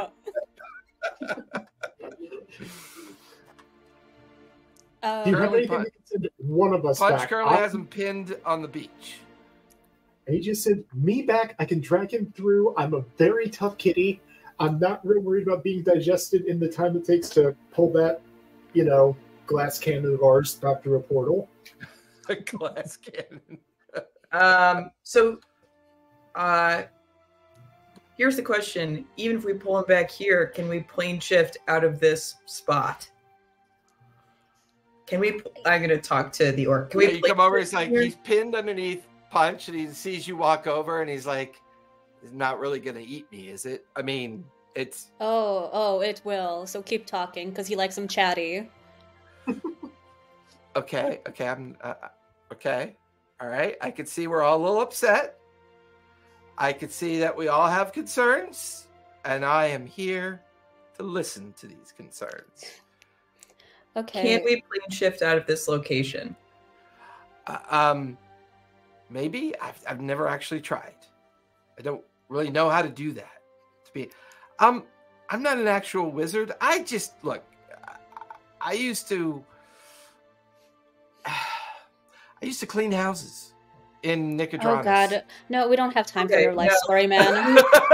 we gotta get back. We gotta get back into the mimic. We can cut our way out of the mimic, and then we can plane shift out of the astral sea. Yeah. Okay. I'm not sure if any of that's possible, but the fact that you guys think it's possible, you know what? I'm all in. Let's see if that's possible. Who's that? Good looking half orc. Yeah, he is. Oh, that changes things. Yeah. What You are see, you? like the nubs of his tusks, his pointed ears. But you notice that as Punch had jumped on him, some of his makeup had smeared. You get the feeling his paints were used as makeup as well. And you can see kind of a darker, greener skin where the streaks of the makeup have been kind of pulsed away from Punch jumping on him. Poor guy. Weird character. In another Do not trust situation, him. I feel bad for him. Okay, I'm can just we? lying in a pile of vomit, you know. Yeah, so that Can feels we like grab him? Come over and grab him, okay. stand him on his feet. Punch is growling at him. He sees Lunch flying nearby, and Lunch kind of, but it would really be a good idea for you to get us out of here. Fine. He watches, he pulls out his paintbrush, and he begins to kind of like paint just like an empty space of light. And he steps through it. Okay. Can I keep a paw on his shoulder and just kind of follow him through? You watch his spot goes through the opening as well. I guess we can use the genie after all, I guess. I mean, I don't see us having a better option. yeah. Earthen's got the genie, so yeah. Yeah, no. The worst person to pass out. Most likely, Okay. though. I'll step through. Okay, Xana steps through, leaving you alone on the beach, Buck, with Punch and Lunch. Can I run into the house and see if there's anything there? You run up towards the house, and as you fling the door open, it seems to be like just an empty void space. You get the feeling what was ever in there consumed the power he just used to make another space. You get the feeling that all this is tied into these paints that he's been using to create all of this displacement of magic and displacement of space. Did any of us grab Tilly? Okay. Yeah, Oh. Tilly's back at full health, right? Presumably. Well, now she is, Oh. and she's got the enfeeblement's gone because she's not tethered to the mimic anymore. So that's when Tilly gets off the beach after watching everyone but Puck go through the space. She's like looking around. Well, fuck.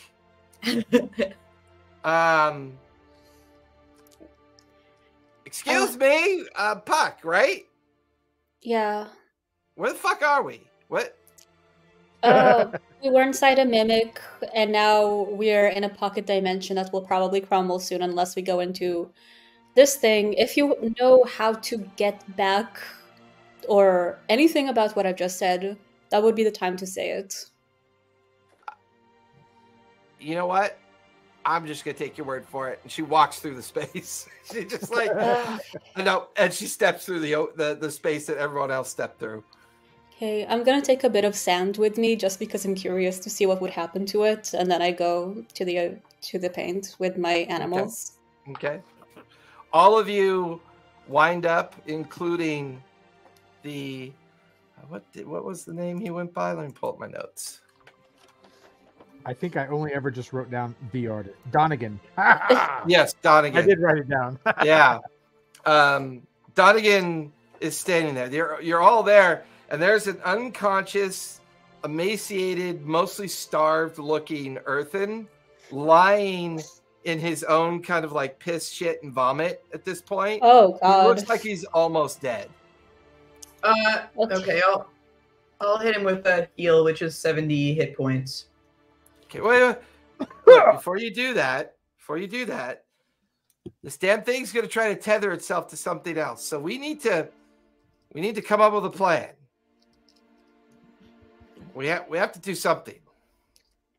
Can I go over and, or then just out of not to make it too much. It is a locket, right? It's like a red ruby necklace. Yeah. All right, I want to walk up to Earth and just kind of put my paw on the locket, search through the vomit and just like, I know you're in there. Come on out. Wait, as a tabaxi, you mentioned I know, but would I know a passphrase or how to summon it? No, because it's unique to every device that they're tethered to.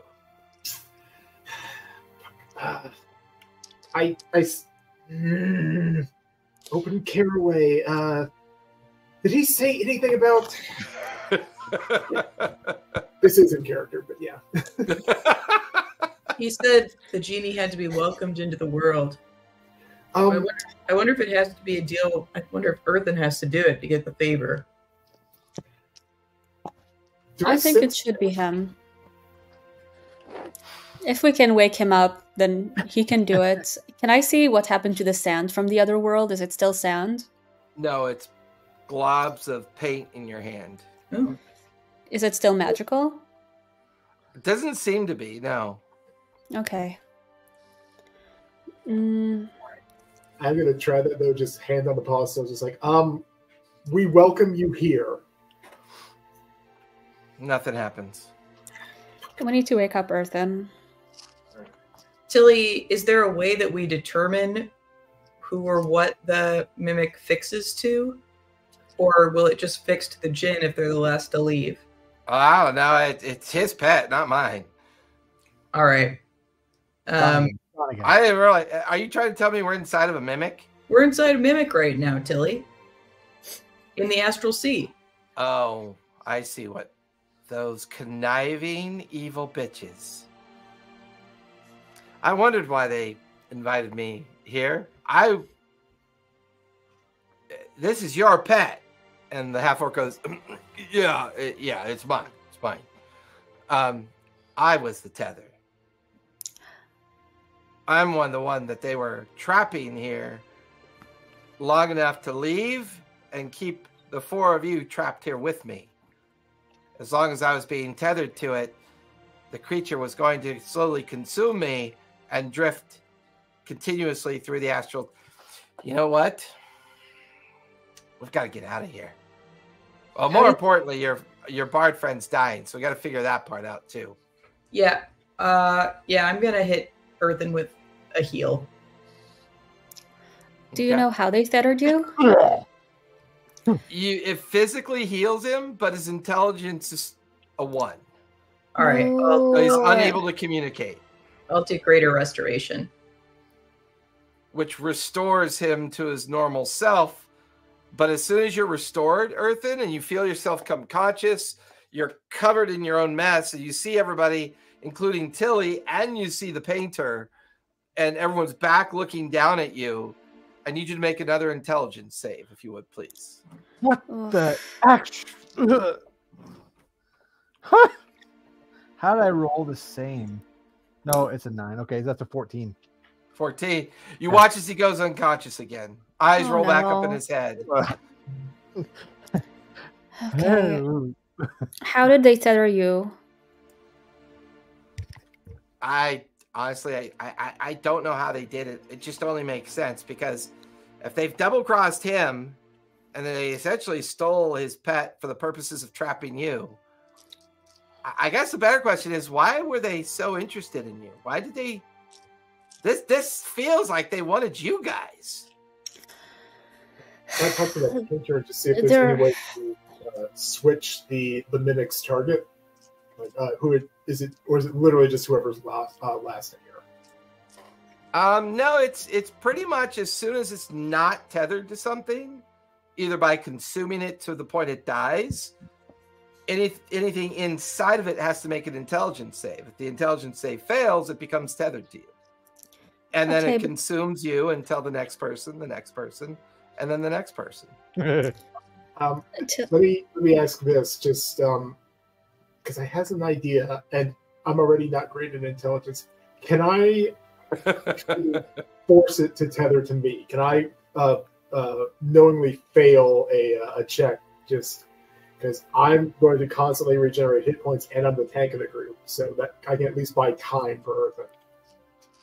As soon as Earthen's dead, you could go ahead and fail your intelligence save. Oh, God.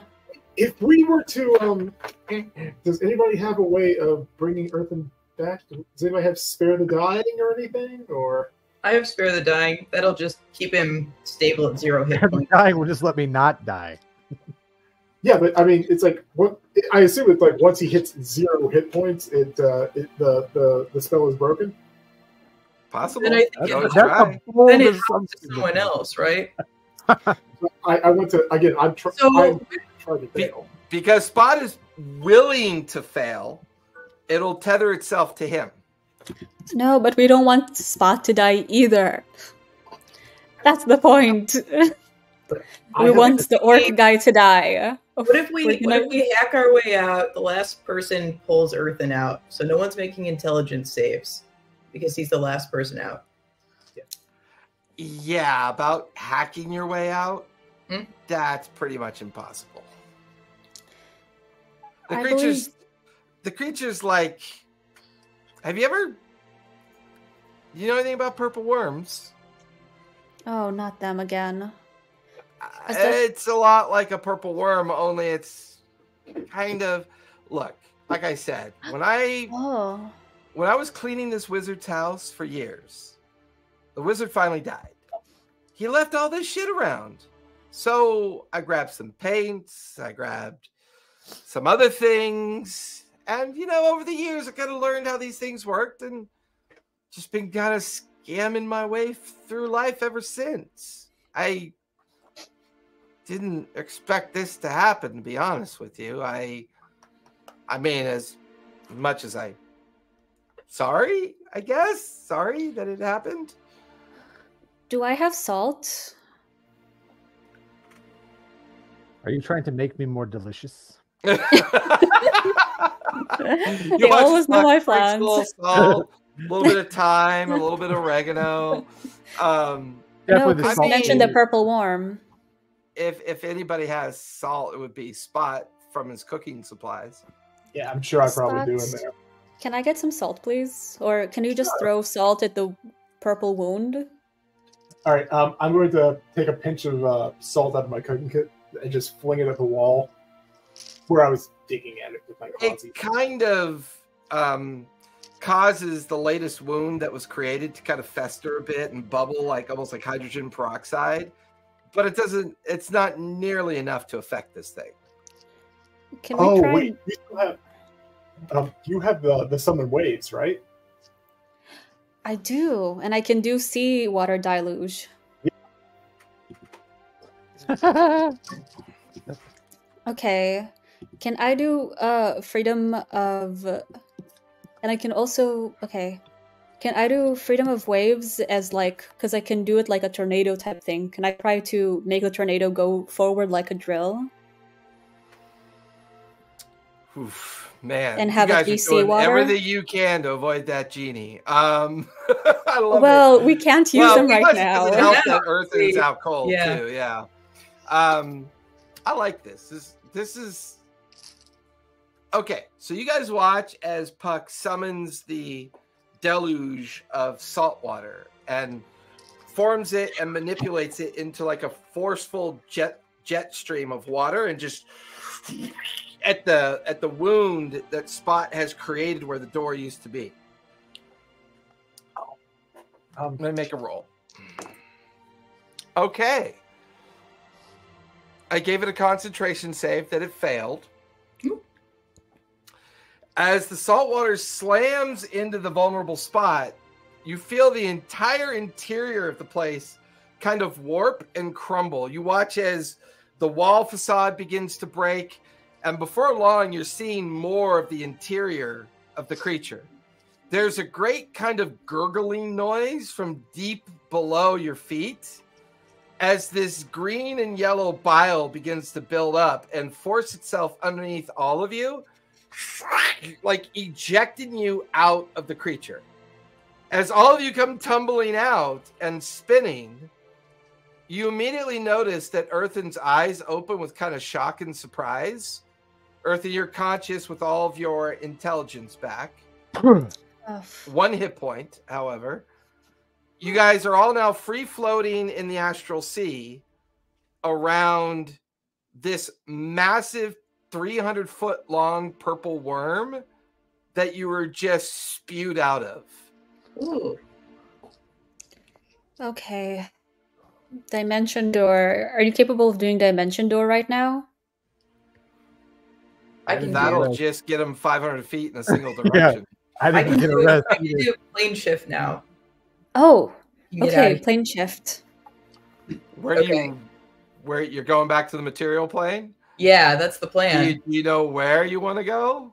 And do you have something of like an object that could define where you want to go? So let's see what I... Didn't we have a stone from Pebble Throw?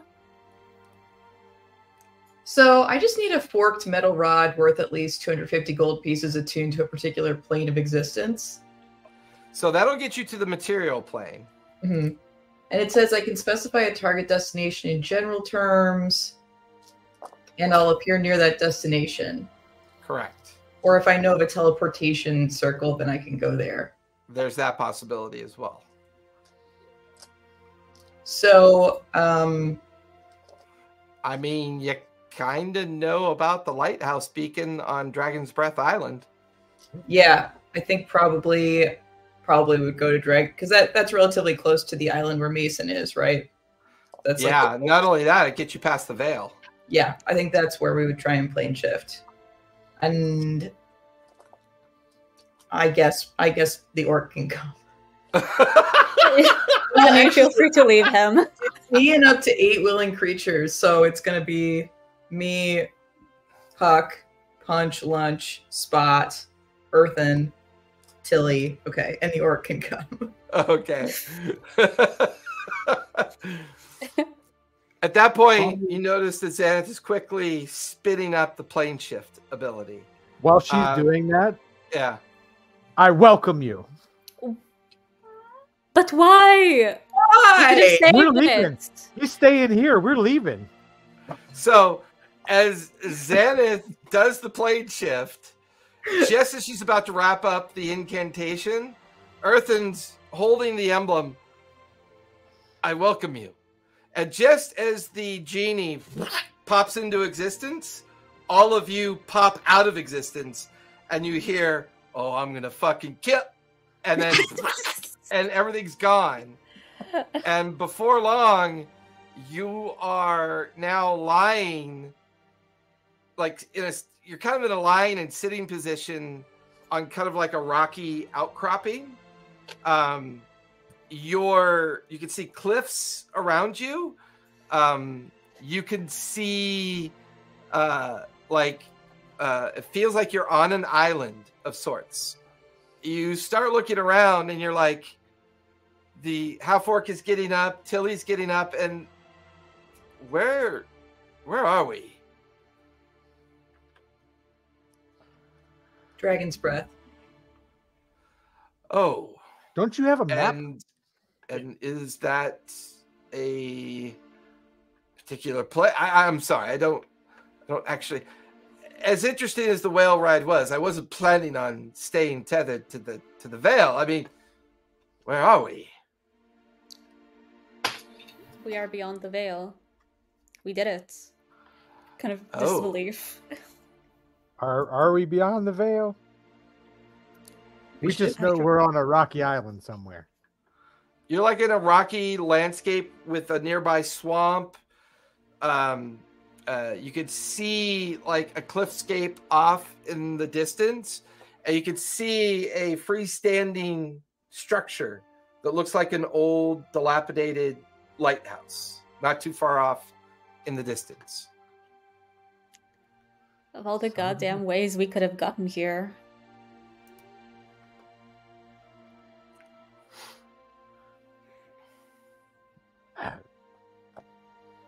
I told you we'd be okay summoning the Jinn, though. Ah! Puck just screams.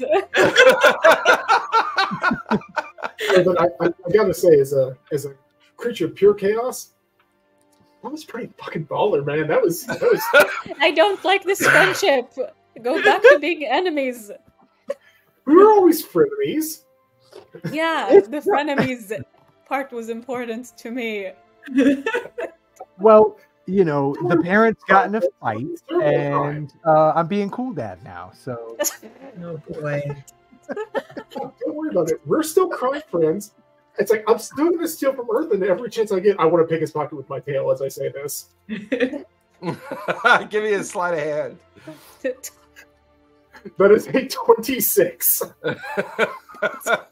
You grab a few coins. Just kind of toss him at Earth and just wipe the muck off of it on the clean patch of his robe. You might need to wipe your tail off. I am kind of gross right now. Yeah, I know. That's why I found like the one clean part of your robe. You're welcome. Okay. We're still At friendly. least they're back to normal.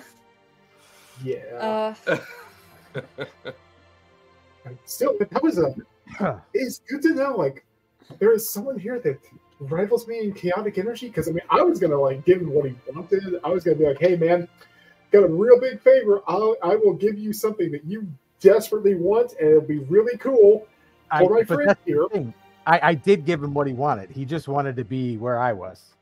Oh. If you're out the Ginny to the Gin. That's where he went. So he got what he wanted. And what did you get?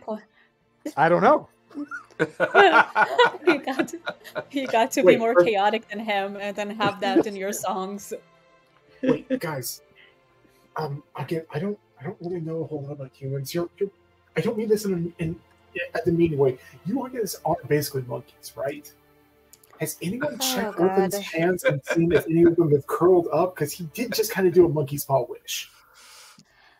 Oh, let me see your hands, bud. Anything just desiccated and curled over?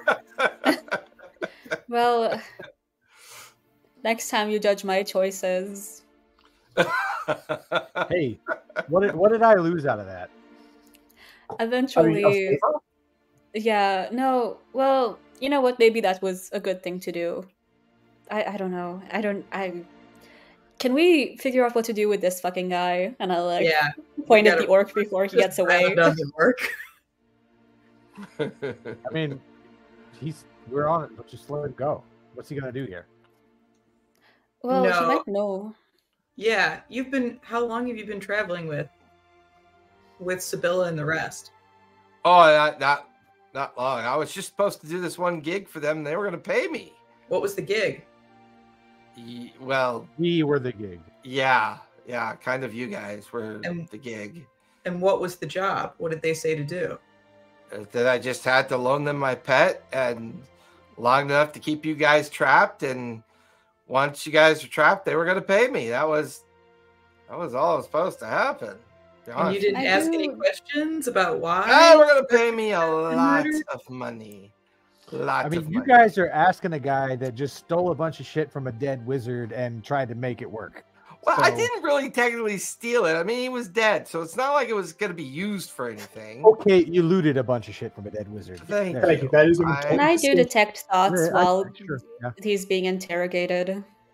Yeah, like you don't go deep, but you just like detect his surface thoughts for starters. Or are you going deeper? I'm going deep enough to hopefully know if he's like hiding anything. All right, let me give him a wisdom save. It's wisdom, right? Yeah, it's 16. Oh yeah, that's not going to do it. He is on the verge of panic. He's worried. He's nervous. He's really, really, really hoping that he can figure out a way how to get out of this. He's scared. He feels betrayed by the fact he's not going to get any money. He is very much self-effacing. Does it seem like he's hiding any information from us? Not really. He feels kind of like, in his current condition, he's kind of an open book right now. We can see that you are scared and you are not in your depth right now. This is too much for someone like you. You just want to go back home and be safe, right? Yeah, I'd like to go now. Can I just leave, please? We can help you if you make a deal with us. What do you mean? What kind of deal? The kind of deal where you give us everything magical you have and we make sure you don't die. Oh, so you're mugging me. Did you I wouldn't say that. Hey, in fairness, Would you rather be mugged or looted? Oh, yeah. See, here you go bantering with words with me. Well, if I'm mugged, I'm still alive. If I'm looted, I'm dead. I get it. I get your play on words. It's really cute and it's really funny. But what am I going to do? Where am I going to go? There's a lighthouse right there. can I put a hand on his shoulder and just kind of be like, hey, man, I just need you to know, like, you're a perfectly respectable person. You have some talent that you should nurture. And frankly, all the stuff, you are a beautiful person. You don't need that kind of thing on there. Just be yourself. Spot, why are you nice to him? Criminal code? But I didn't really commit it. Look, the only thing I committed was Here. Okay. Look, I'll leave you. Look, you give us your stuff. I'll leave you with this painting. You can go sell the painting. That's, you know what? Fine. You painted it. He takes off his backpack. He puts it on the ground. Fine. Take it all. Good luck. Can we case him to make sure he's not hiding anything? Oh, you give me an investigation check to see if you notice anything. I'll strum the loot. Yeah, no, Spot, this is your strength. The loot's got detect magic. So. I want to search his. I do want to do a sleight of hand on him and just see if I can find anything on his person. Like, I don't actually want to mug him of money. I don't need that. But if there's anything that is not, I mean, he's got a few coins on him as you're checking him out. You get the feeling that all of his possessions are in his bag. Okay. So, I'd like to rifle through his bag if I could, and just kind of while I'm in his pockets, I am actually a pretty decent cat. I'm gonna put a platinum piece in there so that he can like not die. You get the feeling that everything he has is in his backpack, and more importantly, if that's the case, you get the feeling that maybe his backpack is a backpack of holding, because it would explain how he carries everything around. He sets it on the ground and just kind of, after you guys search him, realize that he doesn't really have anything left on him. He just turns and starts walking away from the edge of the swamp towards the bluffs and in the direction of the lighthouse. You forgot the painting. For the record, man, if you go with us, we can try and get you back home, or make sure you go on a boat semi-safely back home. I'm good. Thanks. This has been a wonderful experience. Bye. Well, I don't want him to have vengeance against us and then encounter Mason and tell him everything. I do want to go up to him and kind of be like, hey, man, like, seriously, you didn't do... I get it. Like, you weren't our friend, but you didn't actively try to kill us by your own will.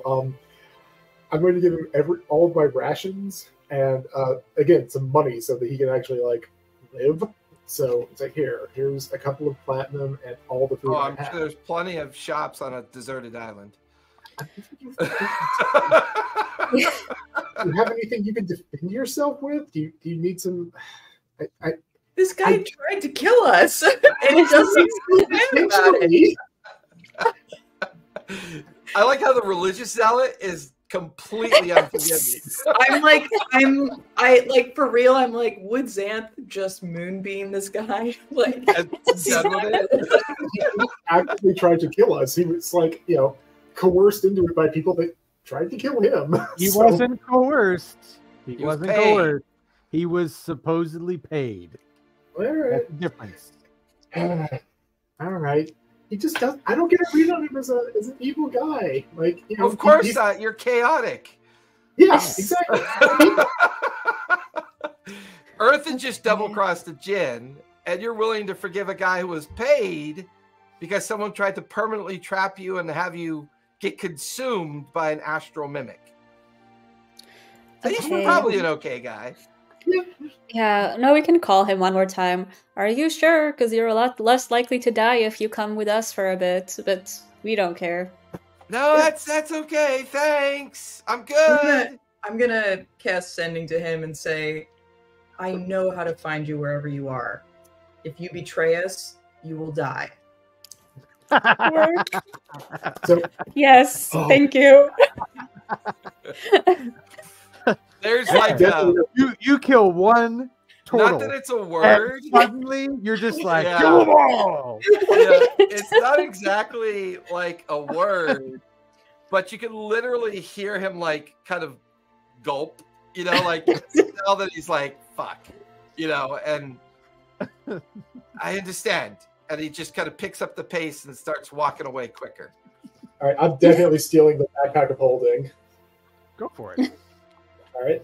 I've got the other bag of holding, so Yeah. now we have But two. I mean, now I can hide in that, and you can throw a bag of angry cats at people or angry cat at people.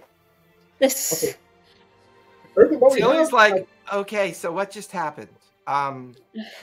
Look, I- you know, Clearly he was involved in something. legend, Clearly like, those not live situation.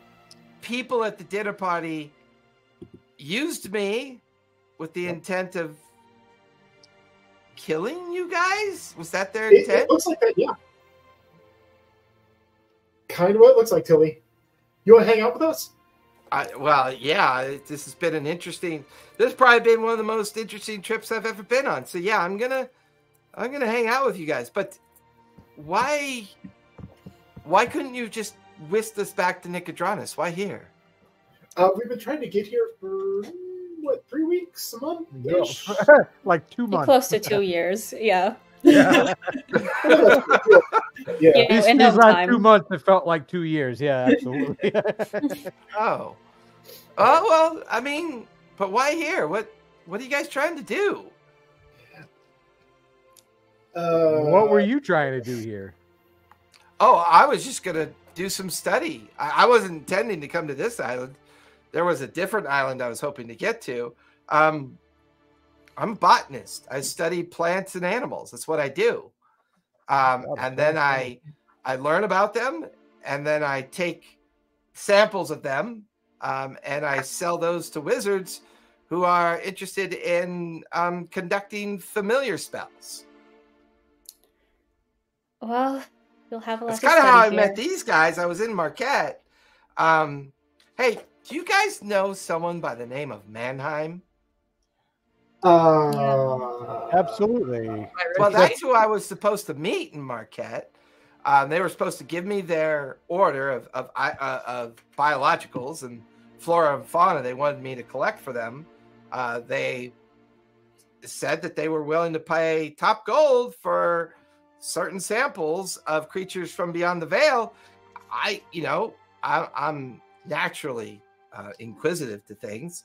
And then he pointed me towards the academy at Drusar, and I met up with Thorn and Sibylla and the others, and I traveled with them out to Haven. We made arrangements to make it through the veil, and now I'm here. It seems that things have really kind of gotten weird. Did Yeah, he contact you through letters? Yeah, pretty much. Have I mean, you ever spoken to him? not personally, no, not really. How did he find you? He tracked me down in Nicodranus and sent me a raven letter. Said that, hey, he was looking for botanists to go seek out certain flora and faunas that he wanted for his studies. I couldn't tell you. Did anybody introduce you? No, I don't think so. No. I don't think I've ever met the man. You're not the only person who's received letters from him telling him them to come here. Is he a real guy? He was. No, he wasn't. Well, we thought he died. Talked to him. We thought he was. We saw a guy that said he was him that was killed, but then we also read some books and got the vibes that Mannheim never existed. But there was someone. But there was name. someone. Like there was someone that I messaged while we were still back before we even got to Clockwork, and there was someone that we scried on.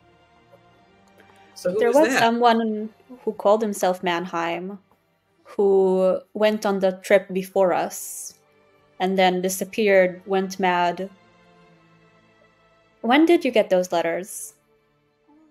Oh, I don't know, maybe 6-7 months ago. He was still around back then. I got him in Nicodranus. It was the raven that brought the letter was one of the roost ravens from the Wanderman Assembly. That's who brought it to me. Do you have the letter? No, not on me, not anymore. A lot of my things are still on that whale. Do you think was all that real? Was that whale real? That was real, right? The whale was, yeah. And the giant turtle city that we were in, that was real, right? Yeah. Yeah. Ask him more about the turtle city. What happened to that? Oh, we killed the turtle god that controlled it. Anyway. Puck D6 inspiration for like just tuck to the hand, Earthen. Now you're trying to murder everybody. Don't make us the bad guys. You just released a genie into nothing. Anyway. Yeah, into nothing. Exactly. Not nothing. The astral plane. Oh yeah. The astral sea. Not even a plane. In between the astral sea. Literally into nothing. If I recall, you're not the only person who's received letters, or at least claims to have received letters from Mannheim asking them to come out here. It's hard to say. I'm just wondering if this all feels super manipulative. Like maybe somebody out there is kind of like calling the shots and just watching us walk this pathway. It feels like we're being led on a leash. I remember you guys mentioning someone that went by the name of Mason. Uh-huh. Who's that? I don't recognize the name. Is he someone we have to worry about? We'll tell you more about him later. I mean, he has tried to kill us a few times. A lot of people are trying to kill you guys. Yeah. Well, a lot of people people like with that. I mean, I kind of feel like you should seek help, like trauma help, or maybe sit down and talk to a priest and get these problems worked out. I mean, she says that. I'm looking over at Xanth like massive side eye. You guys are all welcome to talk to me. Yeah. Our resident therapist. It seems like a lot of people are led here to die. I mean, certainly a lot of people before us. There's that question of why so many people are being called out here. Because you've been called. That's kind of weird. Have you ever done something like this before? Have you ever received a letter from an unknown person that tells you to go to an impossible place? It didn't feel like an unknown person. It came on Drusar Academy letterhead. It came from the office of the Academy that Mannheim was a professor there. I have been known to take contracts very similarly. Some of the the wizards in Rexentrum, some of them from Taldori. It's my specialty. It's how I make my living. They seek me out. I go and find specialized flora and fauna, and I sell it to people that want to pay for it. It didn't feel all that special at the time. I don't know. It's kind of weird. It's just what I do. I feel like we've heard about Drusar Academy before. That's where that whole group was from. The group that really sounds like they wanted to bring back the old Cerberus Assembly. The old Cerberus Assembly. We had another professor, though, right? Maybe it was a different academy. What's her face was supposed to be a professor there. Thornbrook. She was Do we have a professor of ancient languages and cultures. At least that's what she claimed to be. In the books we have, do we have anything she wrote on? Not particularly, no. Sibylla was the one that was very mindful and seemed to be very regretful that Ludinus was in prison, and had a very specific notion that Ludinus should be restored.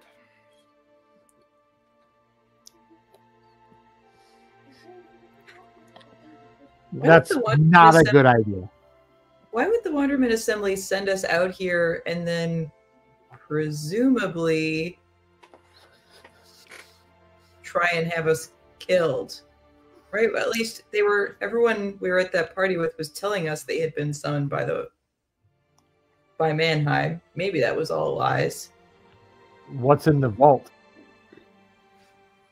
And beforehand, at the very beginning, we learned that people who have been previously sent by the Wanderman Assembly, well, presumably died, but their clothes were returned, so they didn't disappear. It does kind of feel like we're being led to something bad, but the question of why is very unclear. Tilly, were you suggesting you thought there was a connection between Mason and Mannheim? I don't know. I don't know who Mason is, but it kind of makes sense that it just feels like everybody else knows more than we do. We're just kind of... It seems like you guys have had some experiences, but the only thing I know about the Wanderman Assembly is that family died off many years ago. I am aware that supposedly a surviving member of the family has been trying to recruit people to locate any additional surviving members of the family. But that's locate's a really friendly way to put that, but yeah. Well, I don't know everything that this person was trying to do, but my only interest was when I got the letter that was delivered out of the Raven Roost of the Wandering Assembly from Mannheim. That brought me on my beginnings of my journey out here. So I'm not really... I wish I could be more helpful, but I kind of feel like I'm in the dark now. But why do they need somebody to study those things? Did they tell you? Study what? No, that's just what I study. I study strange creatures and flora and fauna. If I come across things that are so rare and have magical potency, wizards are always willing to pay for that. I've made quite a bit of money selling to many different wizard organizations through my journeys. It's just what I do as a living. What have you sold in the past? Oh, bits and bobs of amphibians and birds and sea creatures and the occasional toe of strange creatures that showed magical abilities, fungus and lichen and flowers and plants and ivy and things that look to be able to be used for purposes of magic componentry or alchemy science. That's just the business I'm in. Did they ask for something specific for you to study out here?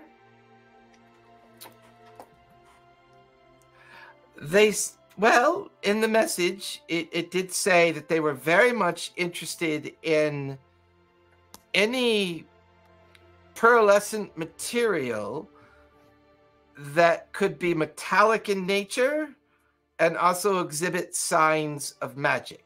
Like, have you ever seen raw mithril before? Yes, actually. Lots of it. Very much similar to that. If you ever look at mithril, it kind of shines with both a metallic substance, but a kind of magical effervescence as well. They described it as being potentially geological, I think. Like this. I pull out a bag of the residuum. No, that's residuum. I know what that is. That's mostly mined in the area of Whitestones, deep in the star mines. But this wasn't from Whitestone. This is from around here somewhere. Are you certain? Yeah. There's a big ship full of it coming from Gnomeworks, headed back towards Marquesia. Oh, that's fascinating. That's where we found it. Is it possible they found another source of residuum out here? I mean, if that's the case, that would make whoever controlled it extremely wealthy. It also give them a really good reason to keep it quiet. You say that. Yeah. We saw it on Gnomeworks, didn't we? Didn't we see raw residuum? Yeah, being packed around. In the down in that one city that got decimated by the explosion. Thames Reach. In Thames Reach, yeah. Tilly kind of looks at all of you and goes, you guys know what residuum is, right? It's raw nature, what it's believed to be from? No. Can't say that.